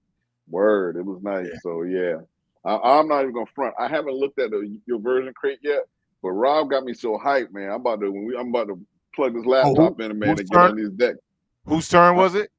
It was on Harvey Dent. So Harvey Dent made the crate, but he was in Ghana, man. That cat was DJing in Ghana. Yo, we ought to get him on the show. I'd like to hear about that. Like how, like he was in Ghana DJing, man. He was out of country. That's dope. We need to get him on the show, bro. And we just said that we wanted this year. We want to, get a lot of DJs that rock with us on the raid trains. Word. Let's see if we can't get Harvey Dent. Yeah. We had Big Stove, so we had Joe Ventura. So, yeah, man. So yeah, we're gonna keep doing that. We set something up for next week. I'm with it. Word. I'll holler. You want to holler? I'll holler. Let me know. But yeah, we can get them on Monday. Just we'll talk about it later. But yeah, I'd like to hear about that, man. I saw a post he made. Like I said, he was in Ghana, and it would look like it was a international DJ convention or some shit. That's dope as hell. So yeah, I'd like to know about that.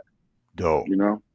So y'all, I'm gonna raid out to Vance Dell, and while raiding out, I'm gonna I forgot to play this clip. I mean, I was gonna play it, not knowing he was on, but he was on the show. So I'm like, shoot, I'll play this on a later date, but I'm gonna play it, ending the show. He gave me permission to play this clip that he posted on his YouTube about, the stuff we talked about earlier. You know what I'm saying? And man, come on. You talking about Rob did? Gotcha. Yeah. And the real ones, man, know the culture, man. What we stand for, man. We don't stand for this division. Word. We supposed to be supporting each other because there's another. It didn't come from division. That's the biggest thing people got. It didn't come from division. Exactly. And he's sitting there like trying to put that shit in it. Yeah. Yeah, just doing this sucker shit, man. It's so corny. I can't stand it. But we're gonna just keep it moving, man. Big shout out to like I said, the tribe, man. Reboot family as well. Word. Salute to the families. I want to raid out, and but I'm gonna play this as we raid now. That's what's up. Okay, I'll come. I can't hear nothing. Man, no volume. Yeah. Volume, right? Oh shoot, you kidding me? Let me see. Oh, maybe I might have to remove another video. Let me see. Oh wow, that sucks. I don't know what happened. That's wild. That's wild. So the video gonna have no volume, so I'm gonna have to figure that out, and I'll upload it to my YouTube. It's still rocking with your emoji with the side eye. Yeah, I can't see shit right now. They got me.